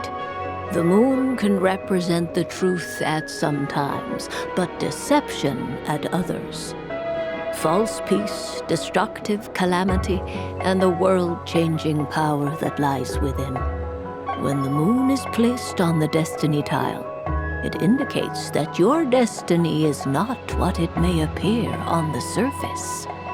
Instead, it may yet have a hidden side. It symbolizes a journey through the fog, fraught with uncertainty and deception. where one must face inner challenges head on. I don't understand. Patience, my dear. This is but the first card, which serves as a basis for the interpretations that follow. Our divination will only grow clearer from here on out. Now then, flip the second card, the one that speaks for the past. The Hermit, but inverted. Inverted? Yes. The Hermit symbolizes solitude, introspection, and the pursuit of truth. When inverted, it represents isolation, truth out of reach, and a path that leads one astray. Combined with the moon as one's destiny, the Hermit inverted represents a choice you made to stand alone in the past. It was a choice made not out of fear or arrogance, but for reasons that others could not perceive. You fumbled through the darkness without a guide, but you did not find your way. Rather, you went astray. More than once, it would seem. Is this about how I became Kutar despite not wishing to become a god? And how I joined the Fatui because I yearned for a place to belong? I suspect only you know the answer to this question. All is not lost. The past is in the past, and so it shall remain. Shall we look into the present now? Oh my. The Lovers. One of the most interesting Luna Arcana. What does this one mean? This means that you have had an unprecedented emotional experience. The joy of finding your soul becoming intertwined with that of another. A precious and wonderful thing indeed. It's true. I've made a lot of friends recently, and they are very good to me. I like them a lot. That sounds lovely. I am most delighted for you. The Lovers can also represent important decisions, perhaps related to a parting of ways. Now, if I were to guess... Yes. I return to the moon. I understand. Parting with friends is never easy, Columbina. But rest assured, this is not the end of your journey. There is always another story waiting to be told. The future always lies ahead. The future. Well now, it's finally time to flip this most mysterious of cards. Why did it appear? And what does it wish to tell you? I'm ready. Very well. Flip this card and see what lies on the other side. Oh. Miss Barbeloth? What is it? This card is death. That doesn't sound very good. It depends on how we interpret it. It is true that it can represent an agonizing death, a complete and utter end, but at the same time, it can also represent rebirth. Do not forget that your destiny card is the moon. That lends your future many different potential meanings. If death spells the end, is it unavoidable? As I have said, divination can only display general trends. It is a rough guide, but it does not show predetermined outcomes. Allow me to summarize it for you. In the past, you may have lost your way, but now you have gained new connections and new strength. You now face an important decision, one that may bring about a great change in what is yet to be. This change might, in turn, be the end of all things, or their beginning. But remember, Everything is subject to change because of the moon present in your destiny. You must see the truth clearly and face your innermost thoughts. The truth. My innermost thoughts. Thank you, Miss Barbaloth. Don't mention it. Some people dislike divinations, for fear of glimpsing an ending to their story that they wish was not so. But I can see that you're different. The result of this divination will not sway your decision. This is a rare quality, and one that diviners always hope to see in the seeker. We are here merely to guide, not to exert undue influence. I understand. Go then and illuminate your future, Miss Columbina. The moonlight that shines from you now is most captivating.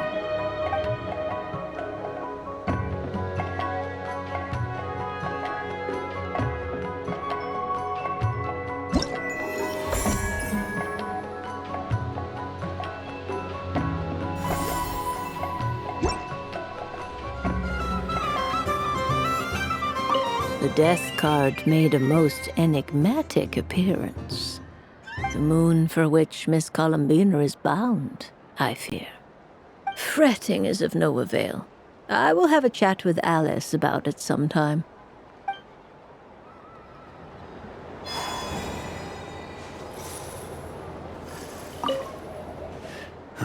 It'd be rude to just leave without saying anything. But at the same time, I don't want to barge into their lively conversation just to announce that I'm leaving. I guess I'll just wait a little longer. Huh? Albedo? This sketch is for you, Grandmaster. Oh, a gift for me. Thanks. Let's see what you've done for me. The North Wind left in the lurch.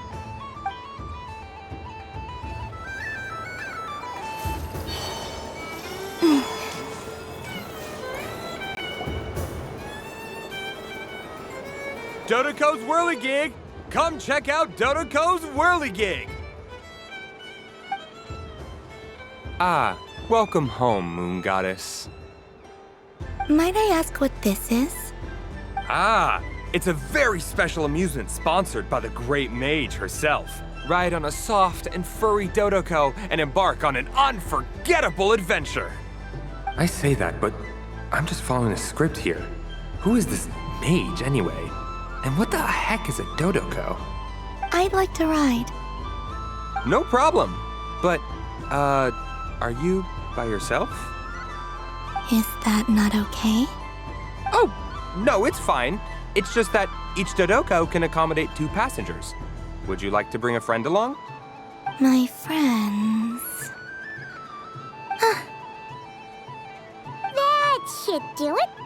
Now, we just need to get everyone else to draw something on it too. But we gotta keep it a secret from Columbina. Traveler.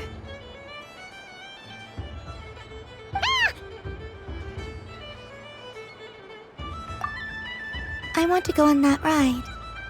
Will you join me? Let's go then. Don't worry. Paimon will do the rounds. You go have fun.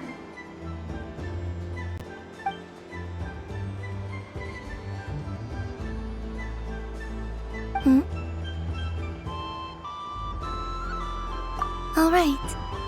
I think we have to wait in line over there. Please take your seats. For safety reasons, you mustn't try to leave the ride before it comes to a complete stop. All right, you're all set. I wish you both a wonderful journey.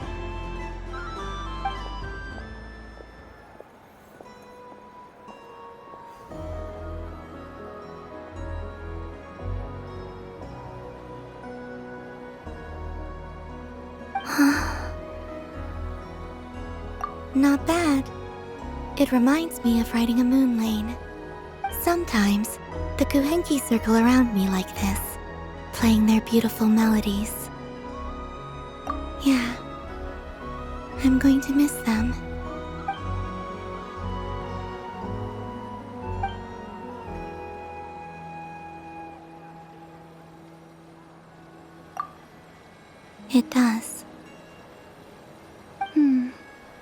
I've felt scared in the past, too.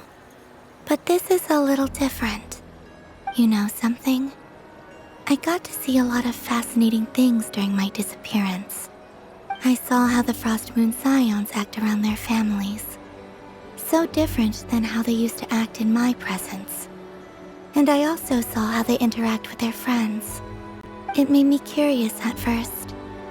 Why do people act so sincere when they're worshipping gods, but save their truest, warmest feelings for each other? Slowly, I came to realize that it's because they trust one another. They know, deep down, that they'll be accepted for who they are. All of it. The good and the bad. I know. I knew it the moment you started calling out my name. What I fear now is the end. I fear losing all this the very night I have gained it.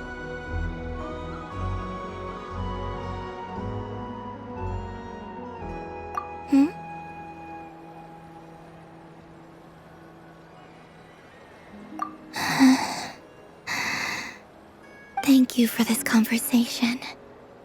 Thank you for listening to me. Don't worry. This fear I have, and the unknown that awaits me, they cannot hurt me. Not when I possess a treasure far greater. I just want you to remember this version of me, the real me, on this final night together. Dear passengers, Dodoco's awesome adventure has come to a close.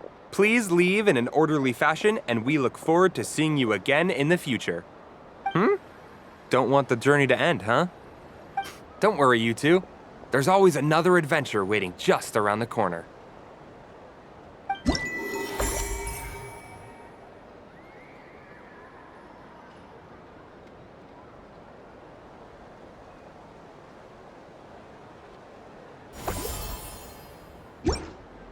So this is the Frost Moon Scions area.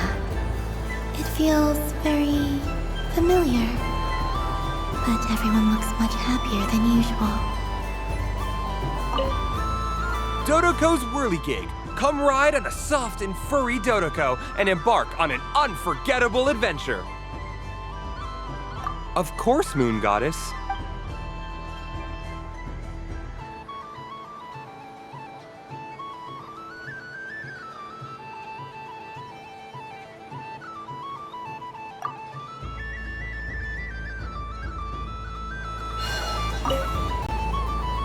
Fun ride, huh? You and Columbina looked pretty sad to leave. This isn't gonna make Paimon dizzy, is it?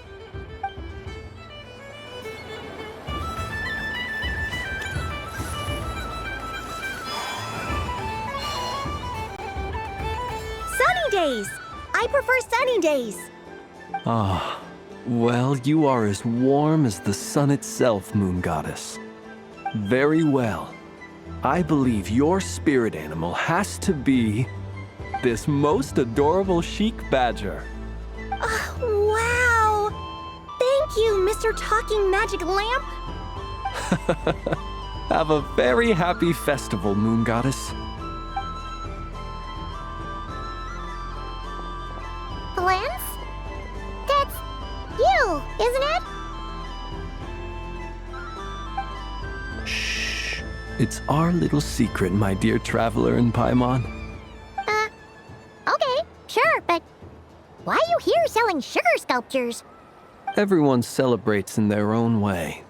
After gazing into the abyss and spending time around gravestones all year, what better way to relax than to see sunny smiles on the faces of the living? Besides that, I like to think of myself as a fair judge of character. I dare say matching personalities to confection suits me rather well. That's not what Paimon was talking about. Aren't you afraid that your true identity might be exposed? Should I be? There is all manner of magic in the air this moon prayer night, thanks to the work of the great mages. I see Miss Columbina is hiding in plain sight. Why should I not do the same? Why miss this rare opportunity to enjoy a special evening in my true form? Fair enough. You got a point there. People who don't know you will probably think you're just a talking lantern. Well, now that we see eye to eye, what brings you here? Not a search for your spirit animal, I presume? Ah, well, actually... Here, see for yourself. Oh, this is... How wonderful. A beautiful idea. Yeah, we just met Barca, and he said that having everyone draw their own section was kind of boring. So, he did your bit for you. Ah, Varka. Ever the maverick. I see his artistic skills are truly one of a kind.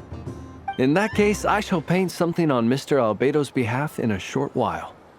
What? Why not now? Ahem. Welcome home, Moon Goddess. Phew, that was close. Hello, Flins. She recognized you right away! What keen eyes you have, Miss Columbina. Especially considering they are shut. I did not see you. Rather, I sensed you. I can sense the fluctuations in Kuvaki all around me. One would expect no less of the Moon Goddess. Might I interest you in some candy? Yes, please. Excellent. I shall make some for you right away. Hmm? Something the matter, Miss Columbina? What about my spirit animal? All the other children carrying sugar sculptures are talking about it. Wait, is she taking the test seriously? Ah, my apologies. How could I neglect that? You are quite right, Miss Columbina. Every one of us has a magical creature living in their heart. Would you permit me to help you find yours? Yes, please. Do you prefer the day or the night? Night. Which of the 4 seasons is your favorite? Winter. Think of a perfect day.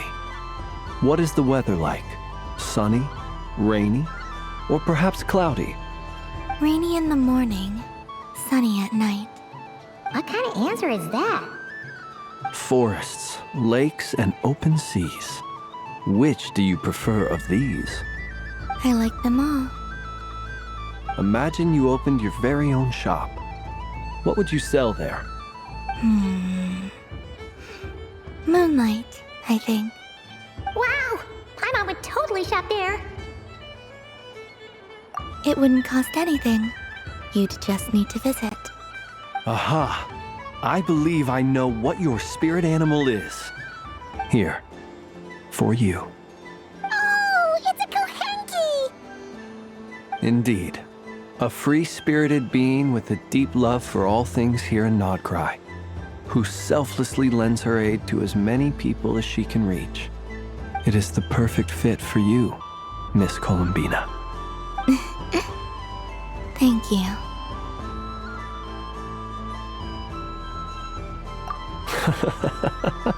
It would be my honor. But you shall have to forgive me. We have known each other for quite some time. I doubt there is any answer I could give that would come as a surprise to you. So instead, would you accept this sugar sculpture as a token of our friendship? It's a lantern. Hey, why don't you two go enjoy your candy over there? Paimon wants to try out this spirit animal thing too. Right, Flint's? Come on, play ball. I got this drawing done. But I want to hear Paimon's answers. Ah, but it'll probably take ages. Paimon's a complex soul. And we don't want your candy to melt while you wait, huh? Oh. Okay then.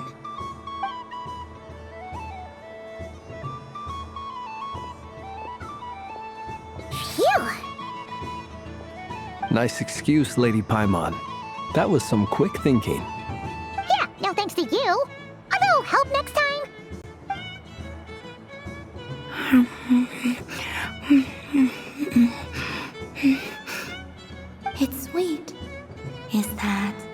Laka berry? I wonder what flavor the traveler got. This way, this way! It's the candy-selling lantern! I'm coming! Of course. Traveler, maybe we can share? Yes. I found out recently that people share their food sometimes, so I'd like to try it. Or is that a no? Thank you.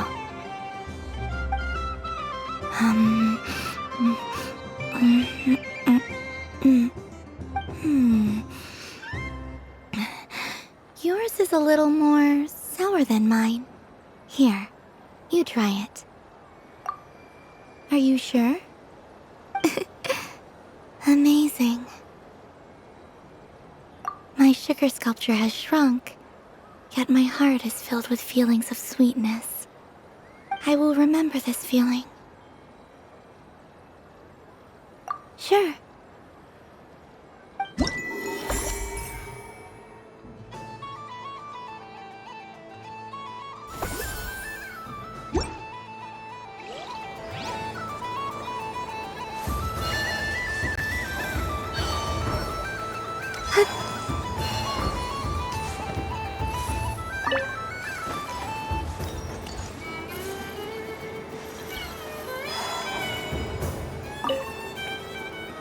Miss Laliki! A kitten's been following you all this time. Oh, so it has. Hello there, little kitty. May the moon light your path. Did Lady Llama send you? Or was there something you needed?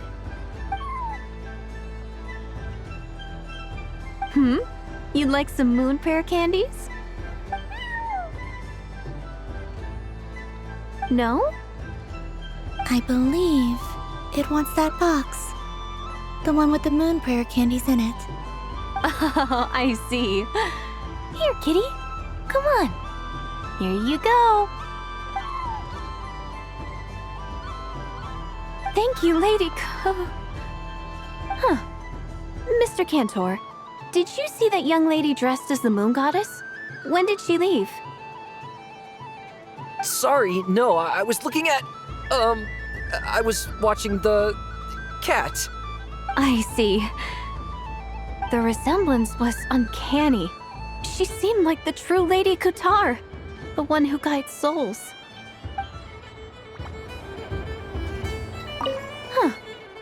Mr. Cantor, did you... Sorry, no, I see. The resemblance...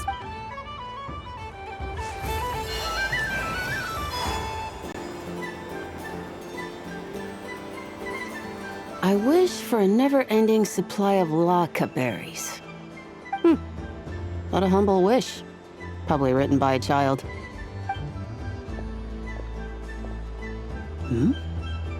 Is that Llama the Moon Chanter?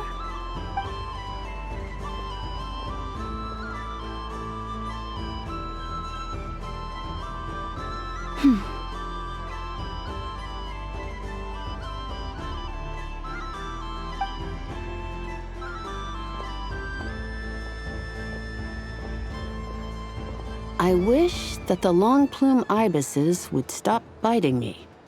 Oh dear, poor Llama. All right, I'll write that one down for you. I got it. While everyone else is celebrating Moon Prayer Night, you're as busy as ever. I don't mind. It's rewarding work. A good kind of busy. My antlers are at their heaviest tonight, and the Kuvaki waves are especially strong. But as I help these dear friends hang their wishes up, I feel a great peace within myself that is hard to describe. You see, they are all such beautiful wishes, and they are ones that we can fulfill by our own strength. Do you blame me, Llama? I want to hear your honest answer. It is by the help of so many people that I can return to the moon. But I feel as though I've hardly done anything in return. You've done plenty, Columbina. I say this in earnest, both as someone who knows your history and also as a friend who has seen what you've been through. What about as a moon chanter? I feel proud to honor our moon goddess's wish, and I'm sure any moon chanter in history would have felt the same way. Thank you for your kind words, Llama. But... Since you asked for my honesty, I won't lie to you. My feelings are mixed right now. Besides pride, I also feel... I suppose it's a reluctance to let go. Once you return to the moon, we will be far apart and separated by a false sky. I'm sure those of us left behind will gaze up at that sky, yearning for the moon once in a while, just as you used to do. I will miss you, Llama. I will miss you all. I hope to stay in touch. I will try and find some way to send messages down from the moon. Perhaps you could use Kuvaki. I've heard Yehoda say that signals can be sent using long and short waves, or strong and weak lights. That sounds a little complicated. What if we forget what the signals mean? We could prepare a codebook beforehand, but... You're right. It wouldn't really suit you. Still, whatever happens, I believe that you will find your own unique way of communicating with us. And now that I think about that, my heart feels lighter. Because you trust in me? Yes. I have faith in you, and in the power of truth. In my experience, the truth tends to be difficult, but that's what makes it stand out from what is false. So I'm confident that your thoughts and your love will shine through the curtain of lies. We will know it when we see it. Thank you. Now, could you help me hang up my wish? Is this? I wish that all who dwell in this moonlit world can find a place to belong. And I wish that I shall one day see my friends again. It's 2 wishes. I hope that's not too greedy of me. Not at all. And I think you speak for us all with the second one.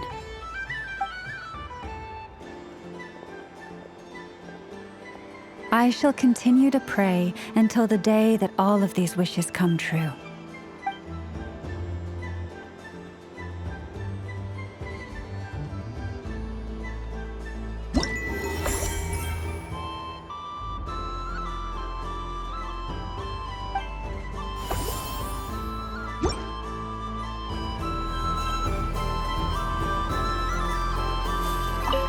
Yes.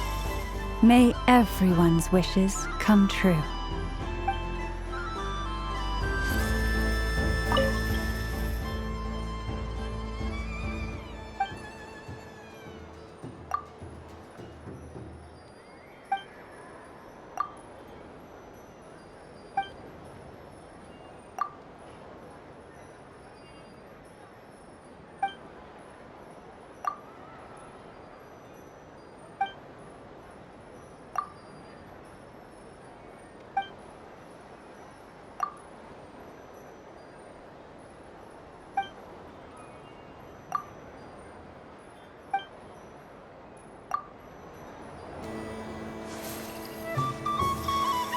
What's this?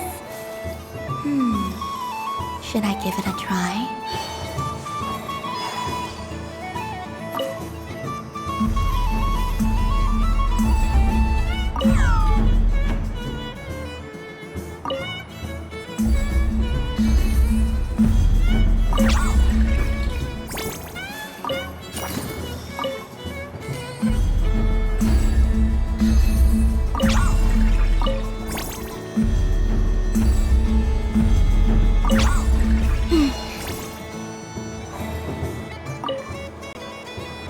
Welcome home, Moon Goddess.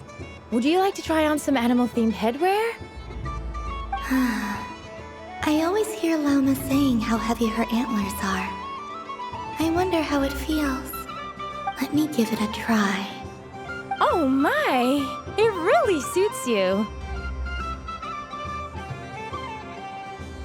It's a little itchy, and it's hard to turn my head. Should I keep wearing it?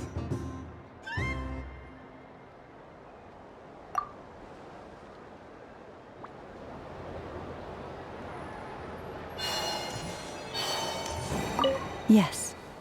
May everyone's wishes come true.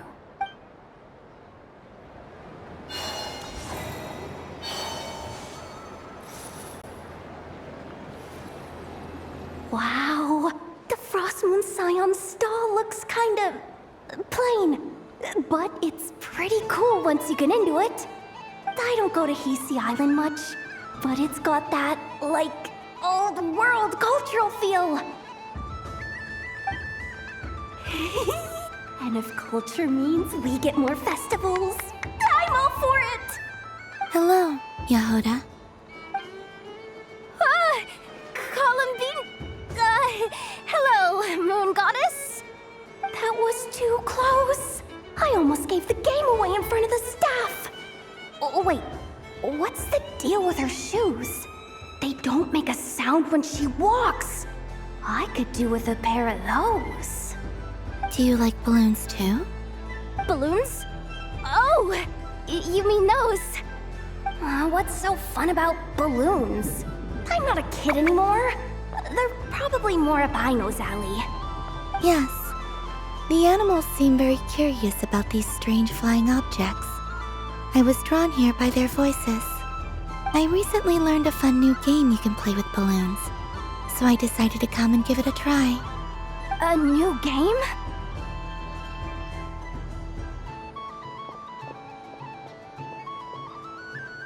Hello. Welcome home, Moon Goddess. Here to buy some balloons? Yes. Could you give me a few that haven't been inflated yet?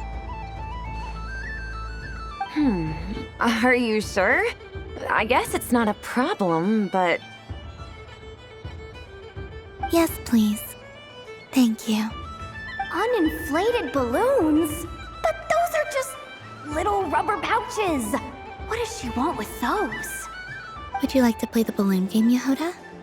Huh? Sure. I guess. How do you play it? Wait here a moment.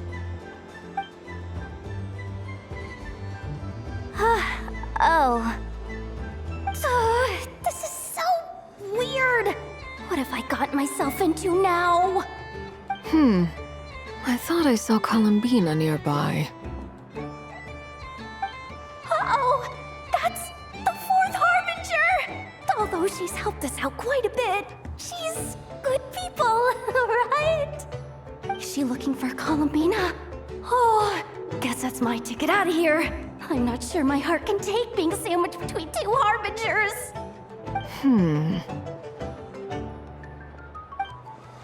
Which stall is she checking out? Oh, it's that other Frost Moon Scion's one. Try on the headgear, see what it's like having antlers or animal ears for a day. Oh, I wouldn't be caught dead wearing that stuff. So embarrassing. I have enough gear to carry as it is. Wait, what? She put it on? How peculiar. This would take some getting used to. I wonder if this is what it's like for Lynette. It really suits you, ma'am. What is this? She was so intimidating a moment ago, but now, dang, she's really rocking those ears. How does she make them look so cool? I suppose I may as well keep them on for now. All part of the festive experience. She's coming this way. How do you do, Miss Yehoda? Oh, jeez. Don't talk to me while wearing that thing. Where am I supposed to look? Oh, hey there. I'm looking for Columbina. Have you seen her? She she just... Huh?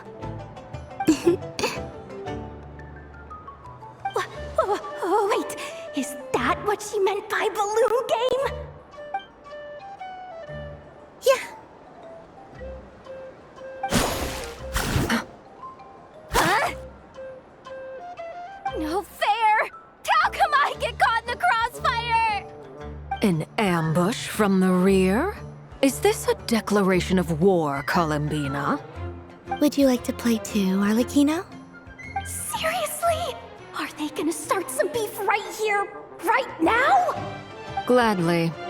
That said, I believe there is another who would like to join. Boss Nev! Thank goodness! You've gotta get me out of here! Things are kicking off big time! Hello there. I'd like 10... no, make that 20 balloons, please. Uninflated. What? Miss Moon Goddess, I hope you're prepared to pay the price for assaulting my employee. Welcome to the game, Nefer. Just to be clear, let's keep this a fair fight, okay? No strange powers, please and thank you. Naturally. Don't just stand there, Yehoda. Aren't you going to team up with me? Huh? Do I have to? Of course. Don't forget, the Curatorium has a reputation to uphold. I knew something like this was gonna happen.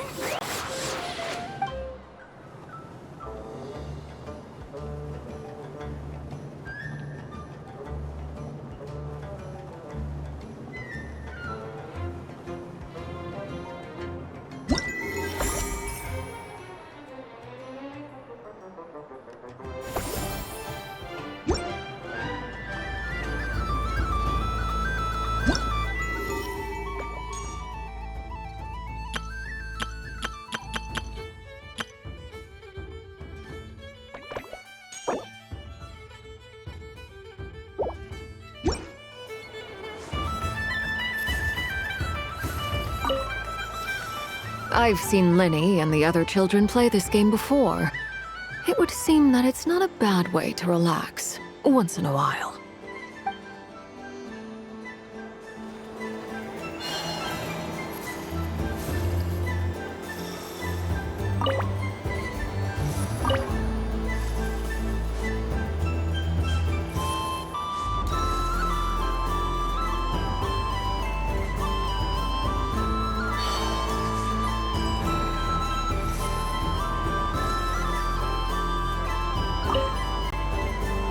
If this were any other day, I'm sure it would make for a great photo opportunity.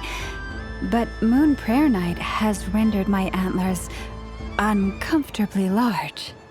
Doesn't it look like this rhyme-horned deer has 2 sets of antlers?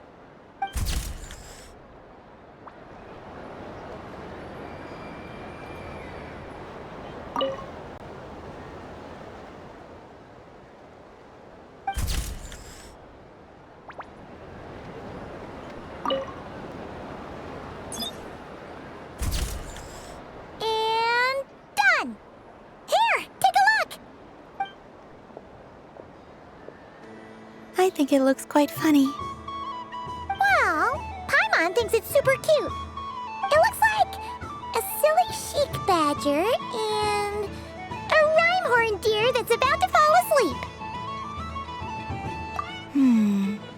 Maybe I'll stand on the chic badger's side instead. It looks like we've attracted the attention of quite a few animals. Let's make room for them.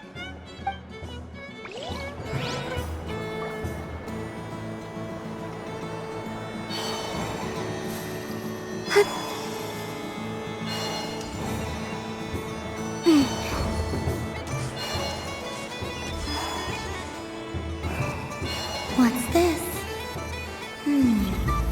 Should I give it a try?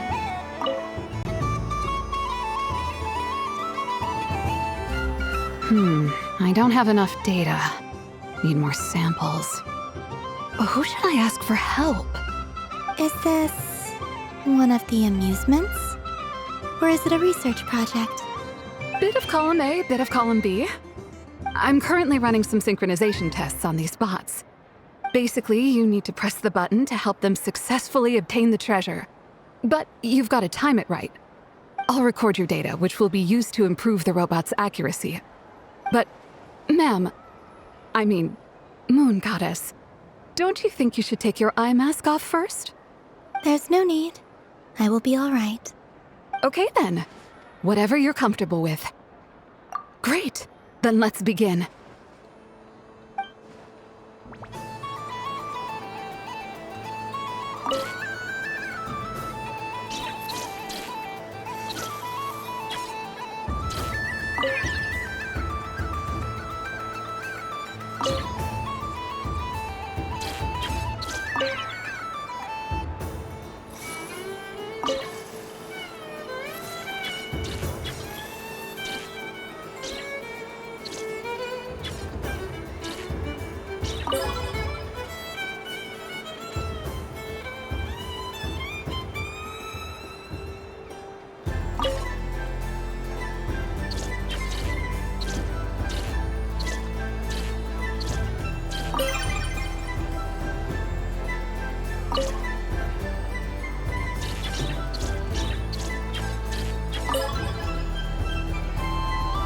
Nice.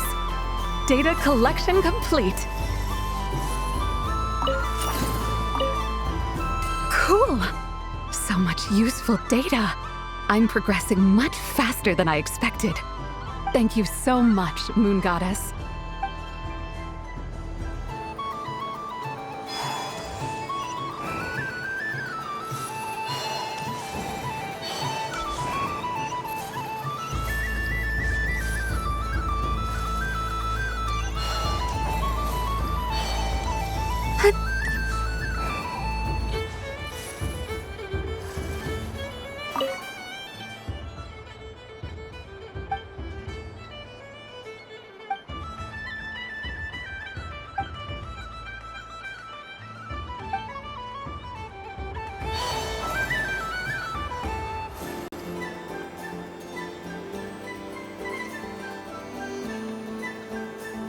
This doesn't make any sense! How am I losing every single time? Wait, Inefa, you're cheating, aren't you?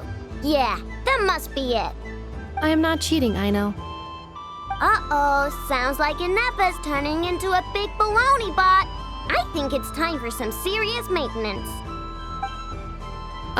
Moon Goddess, help me. Miss Columbina, Aino is attempting to cheat.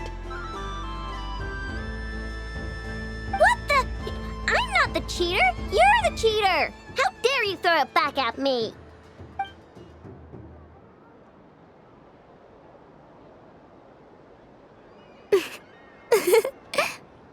Alright, fine. Let's all laugh at Aino. Just you wait till I get home, because I'm gonna make a game bot that can win 100% of the time. Let's see you laugh when I come back and beat your butts. You'll all have your heads covered in stickers when I'm through with you. We came to check everything was okay after all that yelling, but,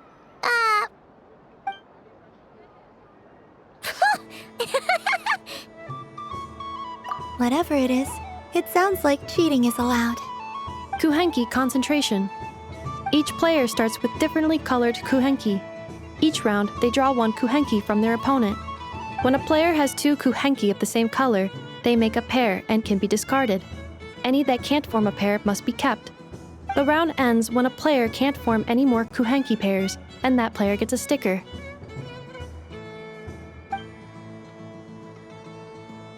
Ooh! Can 4 people play as well? That is fine, so long as the turn order is fixed beforehand.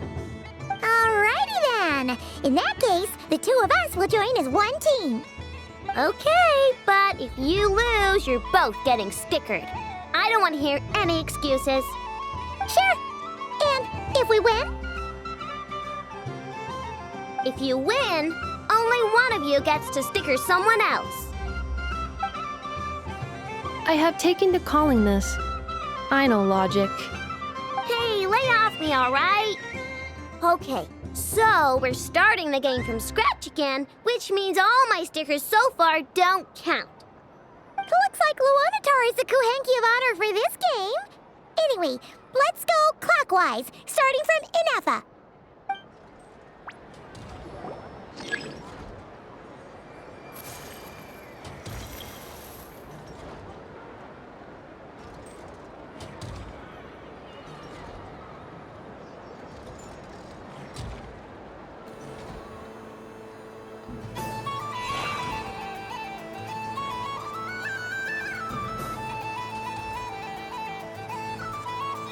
Nice! That's a pair!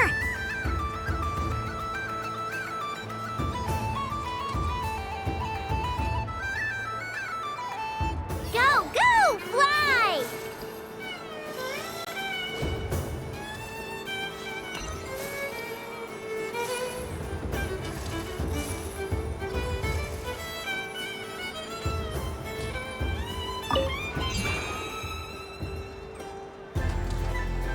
Go on.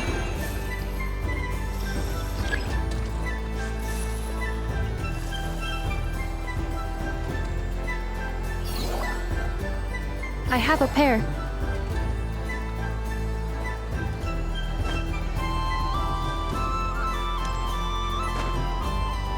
Uh-oh! We gotta pick up the pace!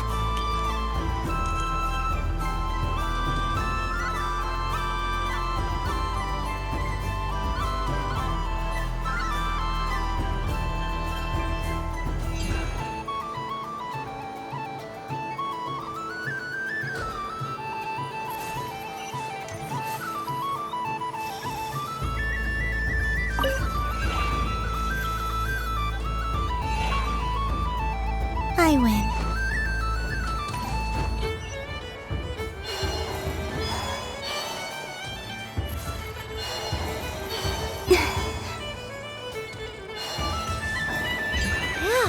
That was too close. I thought I was gonna lose. Good luck, everyone. Aw, we're out!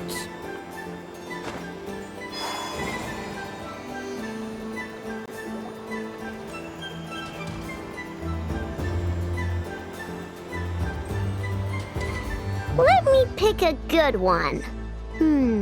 What's it gonna be? You're looking very pleased with yourself there. What happened to being a huge Grumposaurus? I won. Duh.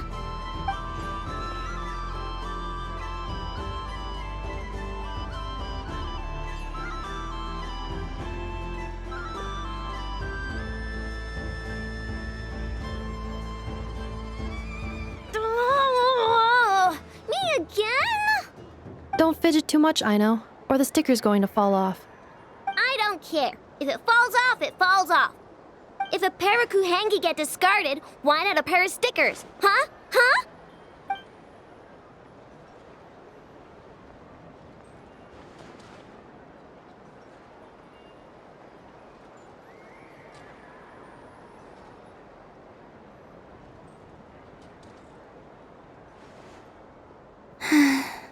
I've lost.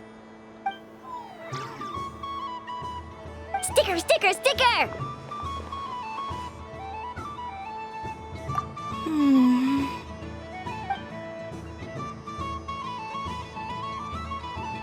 Cute! You think so? Shame. I can't see it for myself.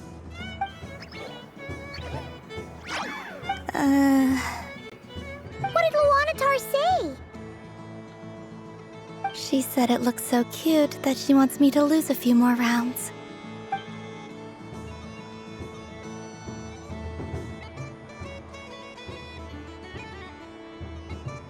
Who put these stickers on Paimon's eyebrows? Ugh, she can barely see! Alright, now, I think we got enough evidence to prove that there's a serious problem here. Yes, I agree as well. The culprit is... Inefa! Culprit? What did I do? Quit acting dumb, Inefa! You're not wriggling your way out of this one. I've been watching you.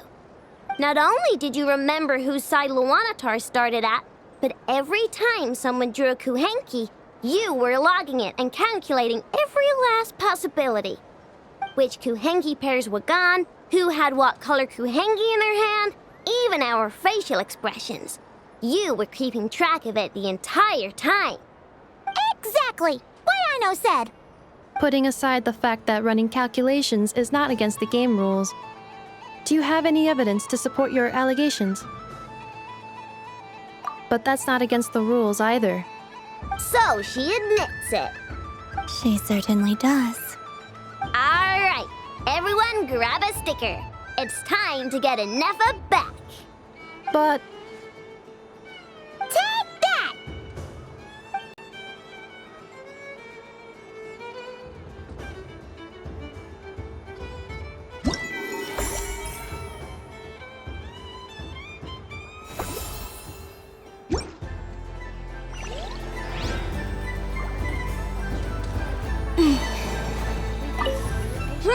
I'm never playing games with you ever again, Nefa.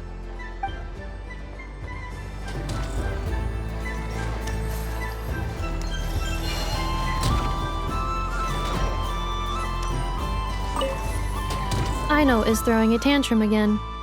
I believe it will take 3 crumb-kakes to constitute a suitable peace offering. The robot show will now begin. Moon Prayer Candy! Beautiful, tasty Moon Prayer Candy! Buy a whole box, share it with your friends and family! Candy? To share? I wonder what flavors everyone would like. Welcome home, Moon Goddess. Fancy a box of Moon Prayer Candy? Sure. I knew you would. Now, what flavor would you like? I'm not sure. What flavors do you have? Is this for yourself or as a gift? A gift for my friends. Ah, I see. In that case, I'd recommend apple, lockaberry, or midsummerberry. Those are the most popular. Do you have nocturnal blossom flavor? Huh. I've seen couples give those as gifts before, but I did not know they were edible. No? Okay then. Moonfall silver? You did say this was for friends, right?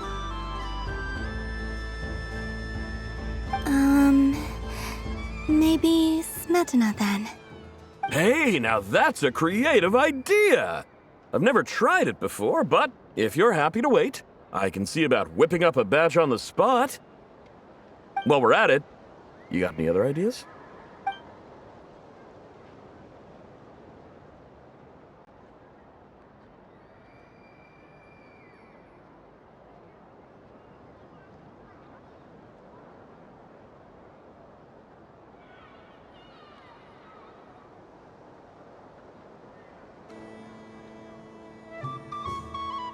Here you go.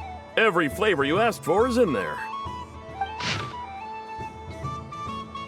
Thank you. Haha, I should be the one thanking you! You brought me a whole bunch of new business.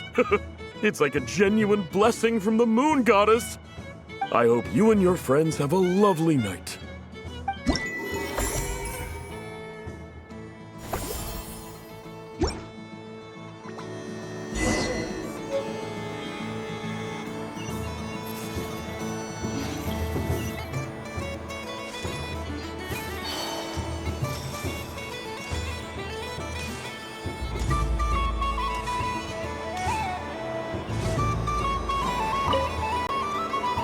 Traveler. Hey there, Kalamina! Are you done checking out the festive amusements already? Are you sure you don't want to look around some more? You might not get another opportunity like this for a while. Right now, what I'd like to do is...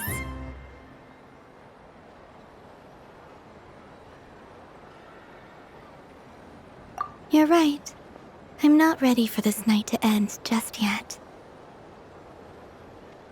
Yeah, that's the spirit! Take your time, Kalamina. The most important thing is to have no regrets. right here if you need us. Okay. Thank you.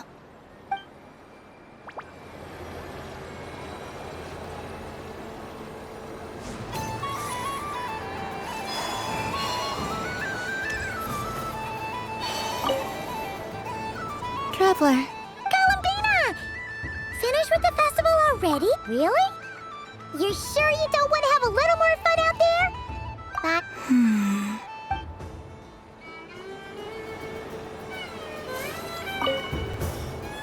Traveler. Columbina! Finished with the... Oh! Candy for us? Thanks a bunch, Columbina. Don't mind if we do. Whoa! This one's intense. But it's so tasty. What about you, Traveler? How does yours taste? Oh, sounds good. I'm drooling now. Are there any more Smatna candies in the box? Yes, I believe so. Okay, gotcha. Let's see.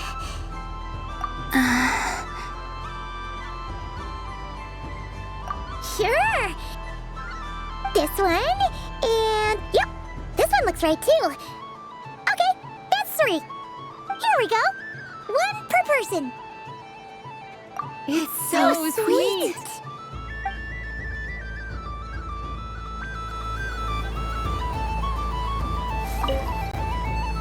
Traveler. Columbina! Finished with the festival? Really?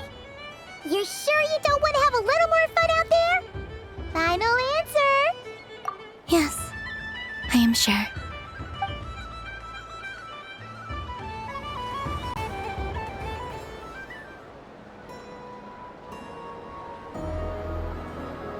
This was the most fun I've ever had on a moon prayer night. Everywhere I went, people were saying, "Welcome home," and there were friends at every turn. I only wish it could last longer than one night. Oh.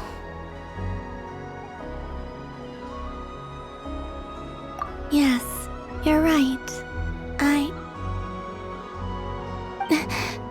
The moon prayer blossoms. Ooh, look! Look! Moon prayer night has come.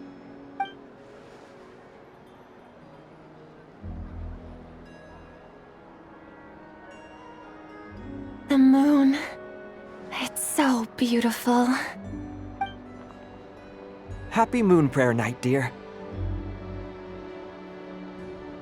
Happy Moon Prayer Night!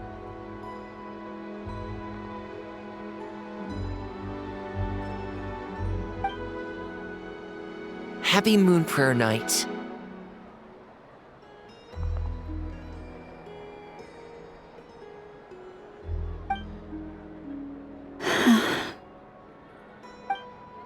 Aww. Huh.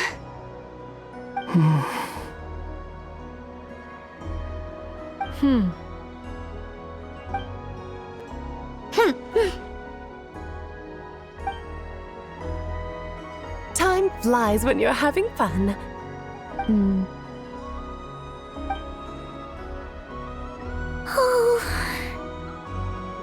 Looks like the time has come. Columbina. You're heading off then? Yes, to the ruins you mentioned, and from there, back home to the moon. Wait! I know? At least...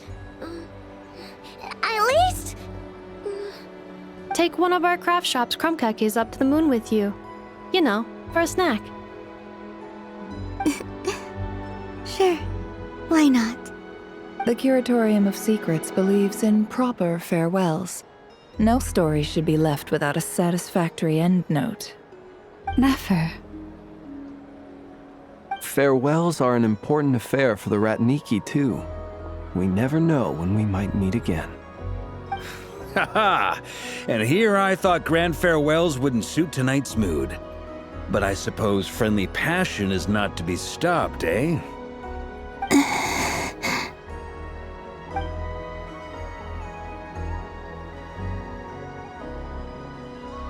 We made a little something for you, Columbina. Ta-da! What is it? A Moon Prayer Night greeting card with drawings by all of your friends. You did mention that you'd like a portrait done, so I took the liberty of creating one for you. I, meanwhile, did the portrait of Mr. Albedo, and Mr. Varka did the same for me. I mean, I think my work was pretty true to life, don't you think? The picture of Ashru was my doing. The two of you seem to get along rather well. Wait, was I the only one who did a full body picture? That's so embarrassing. I did pictures of me and Anefa. I did my own portrait and one for Hat Guy. Plus, there's the two mages, Arlecchino and Sindrone. So, if you ever miss us, just flip the card open and we'll all be right there with you. I don't know what to say. Thank you so much, everyone. This whole Moon Prayer Night was more than I could have ever asked for. It is the greatest gift I have ever received. Lama, I figured it out. Figured what out? Remember how the Frost Moon Scions used to use milk as invisible ink to write hidden messages? That was a very long time ago. Oh, are you saying? Yes.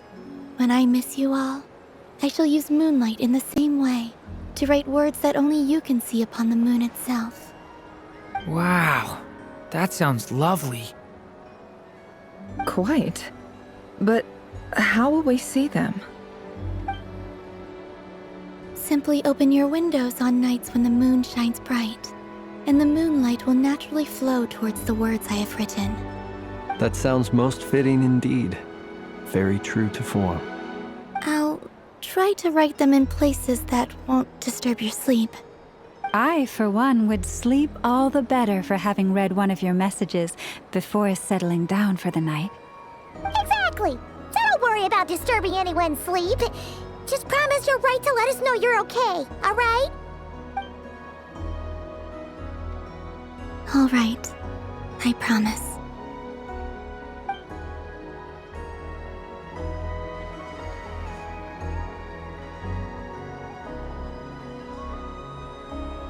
In that case, Columbina?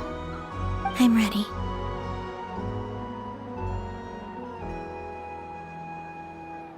Very well. Let's go.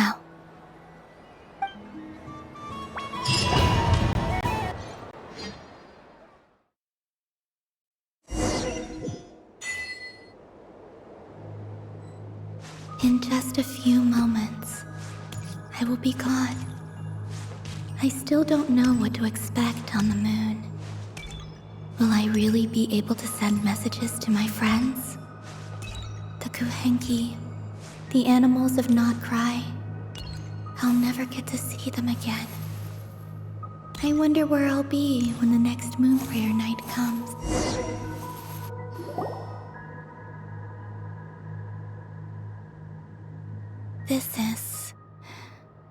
This is where the people of Hyperborea used to communicate with the moons.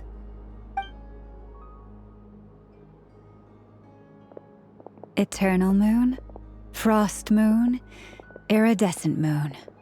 When the power of all three converge, the gate to the moons shall open.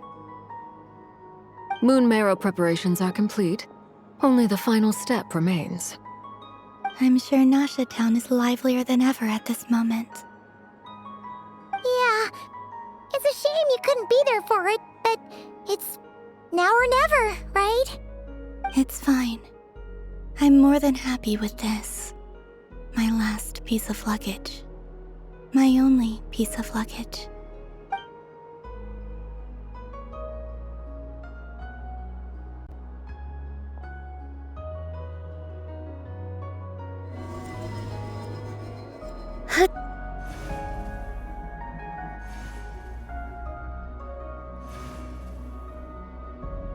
I can already feel the moon calling to me.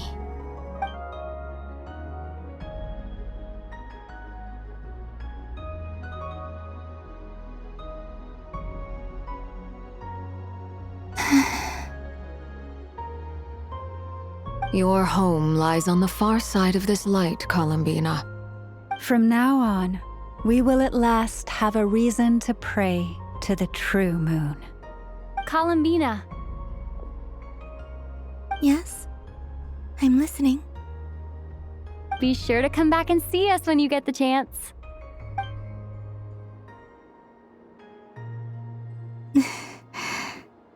Of course. But if that chance doesn't come, then remember that you have friends on this planet. People who will miss Columbina. Yes, I will. Thank you for everything you've done for me. And remember, come night or day, the moonlight shall always connect us. Well then, farewell, my friends.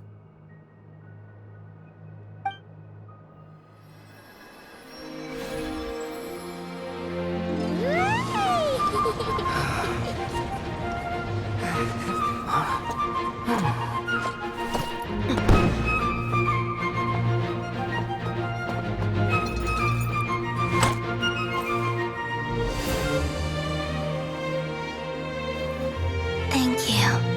This was my happiest night in Teyvat. Farewell, Columbina.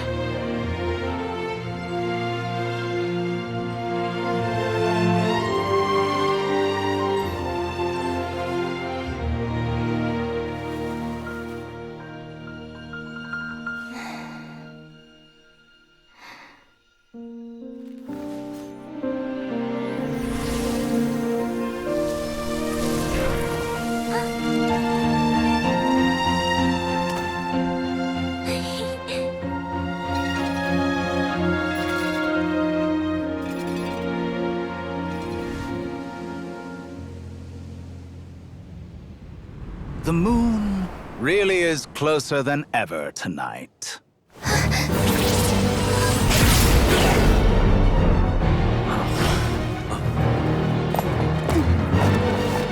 Columbina. All 3 moons in one place. Time for one final experiment. Reason, life, death, time, and space. They all believed I would fail.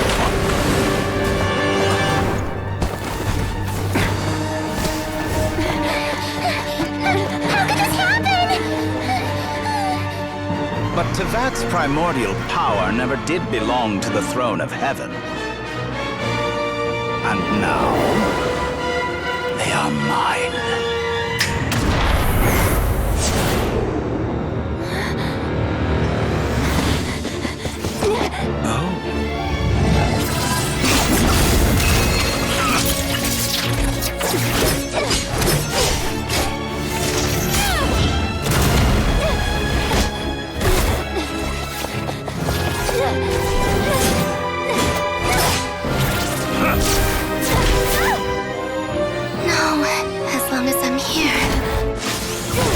Is free to wield the 3 moons' power.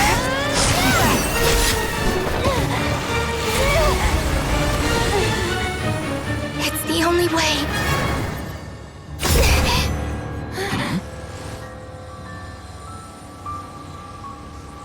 I guess I won't be going home today. Columbina! No!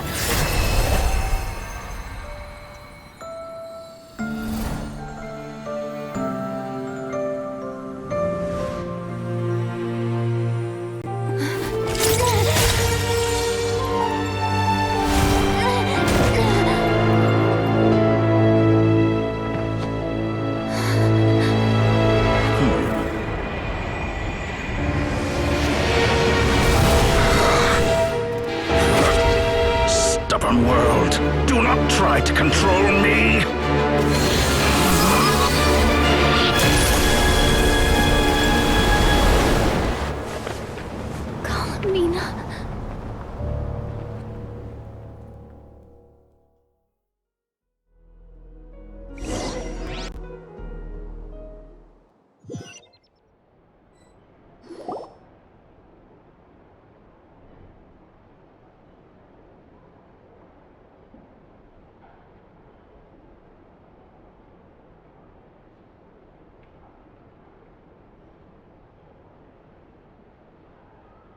Are you all right?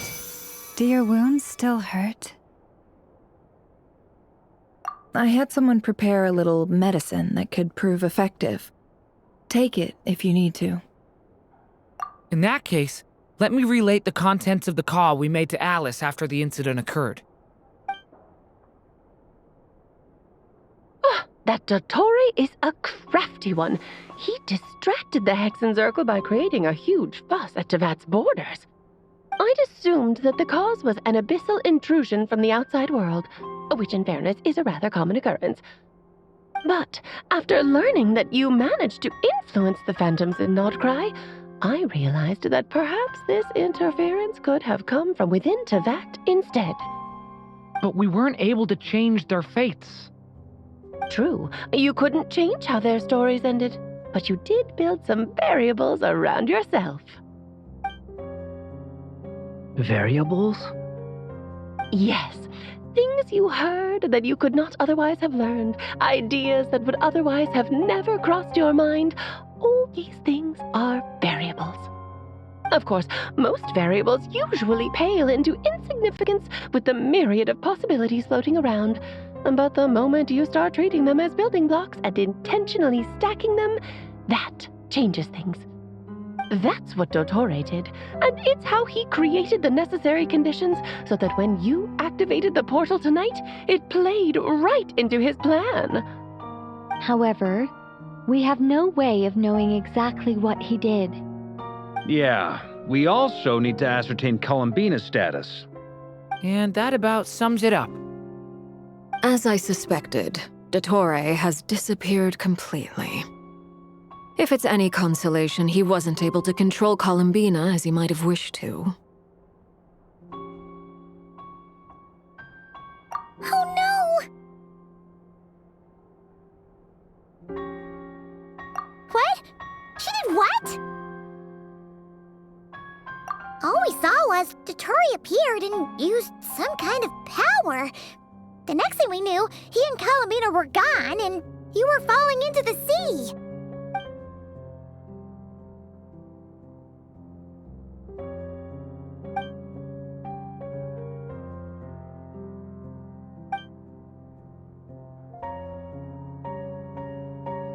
So, Columbina intentionally opened the Moon Gate and escaped into the same mysterious world as Rerir and Thalindus.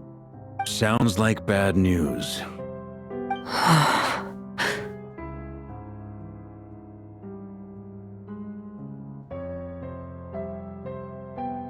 Seen in that way, the Trilunar Syzygy and Rerir's emergence, Dottore might have been pulling the strings in both cases. According to Miss Alice, he is attempting to transcend his destiny and finish an experiment that only a god might complete. An utter lunatic. Wait a sec, where's Hat Guy? Seems like he'd want to be here for this. He took off with the Dodo communication device after we spoke to Alice. He said he had a hunch that he wanted to investigate by himself. The look on his face was terrifying. I've never seen him like that before.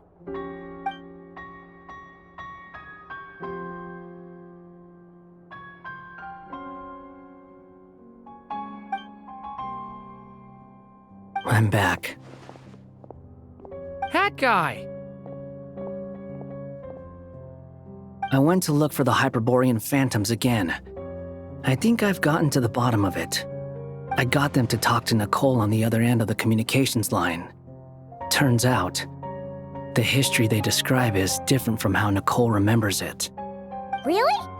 But how? Surely Nicole can't have been wrong.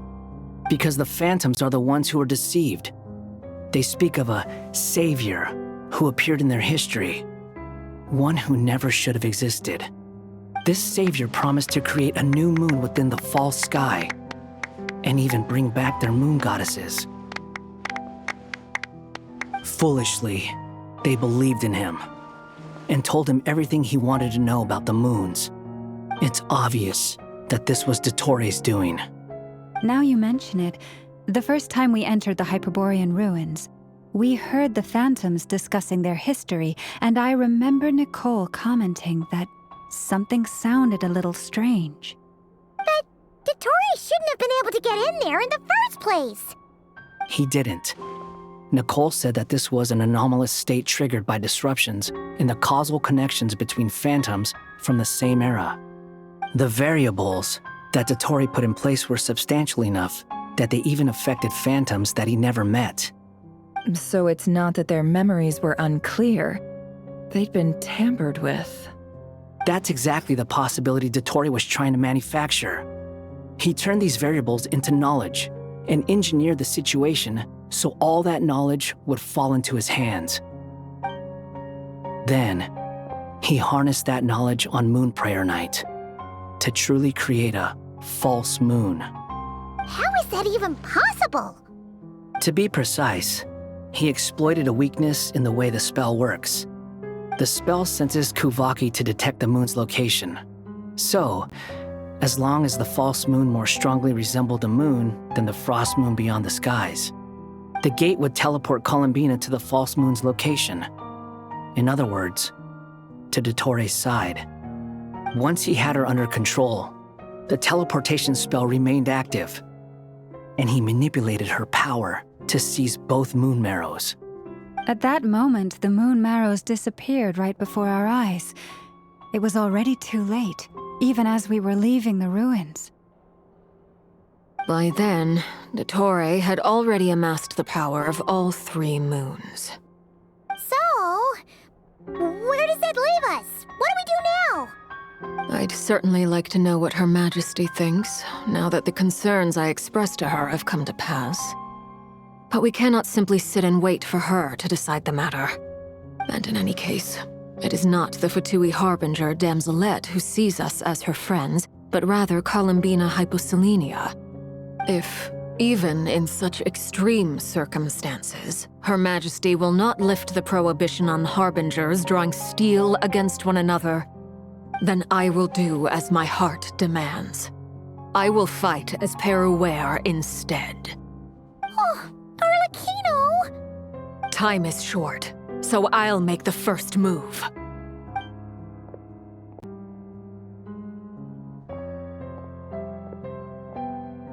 Whew. Even Arlecchino seems to be losing her cool now.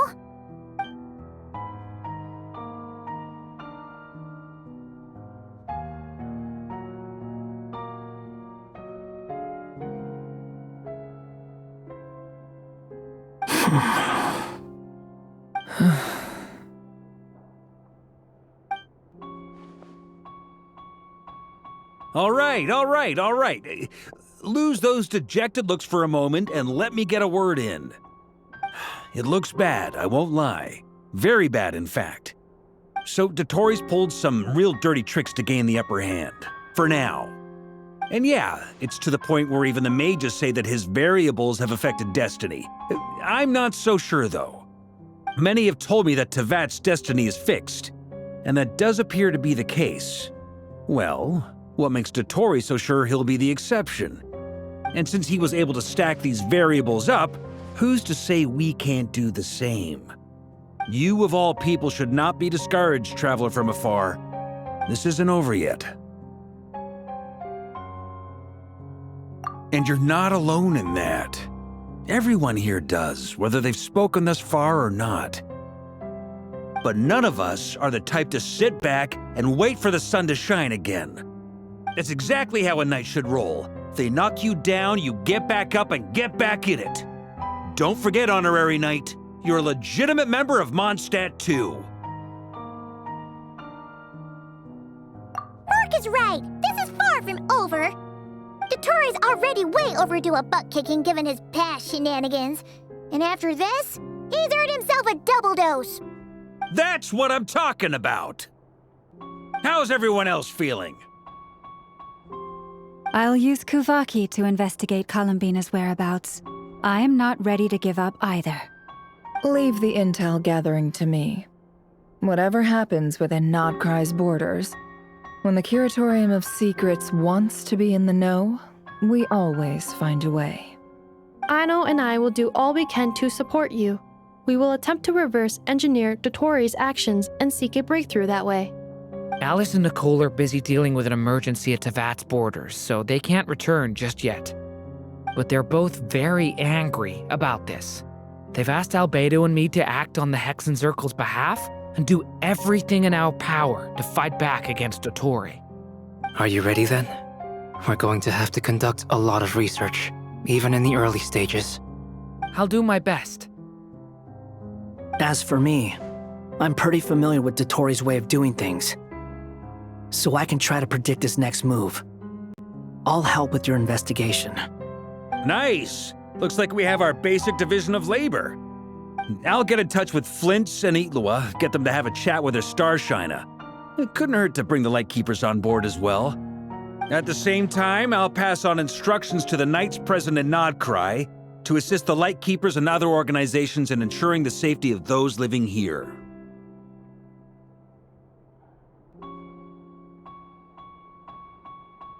Yeah! We'll show him!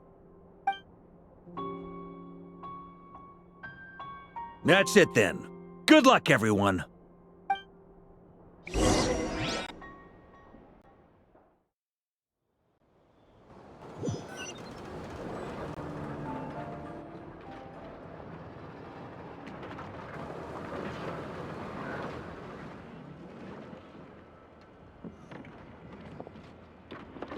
I never thought that Columbina would become my real name. It went from being a Fatui code name to something my friends call me. And remember, come night or day, the moonlight shall always connect us.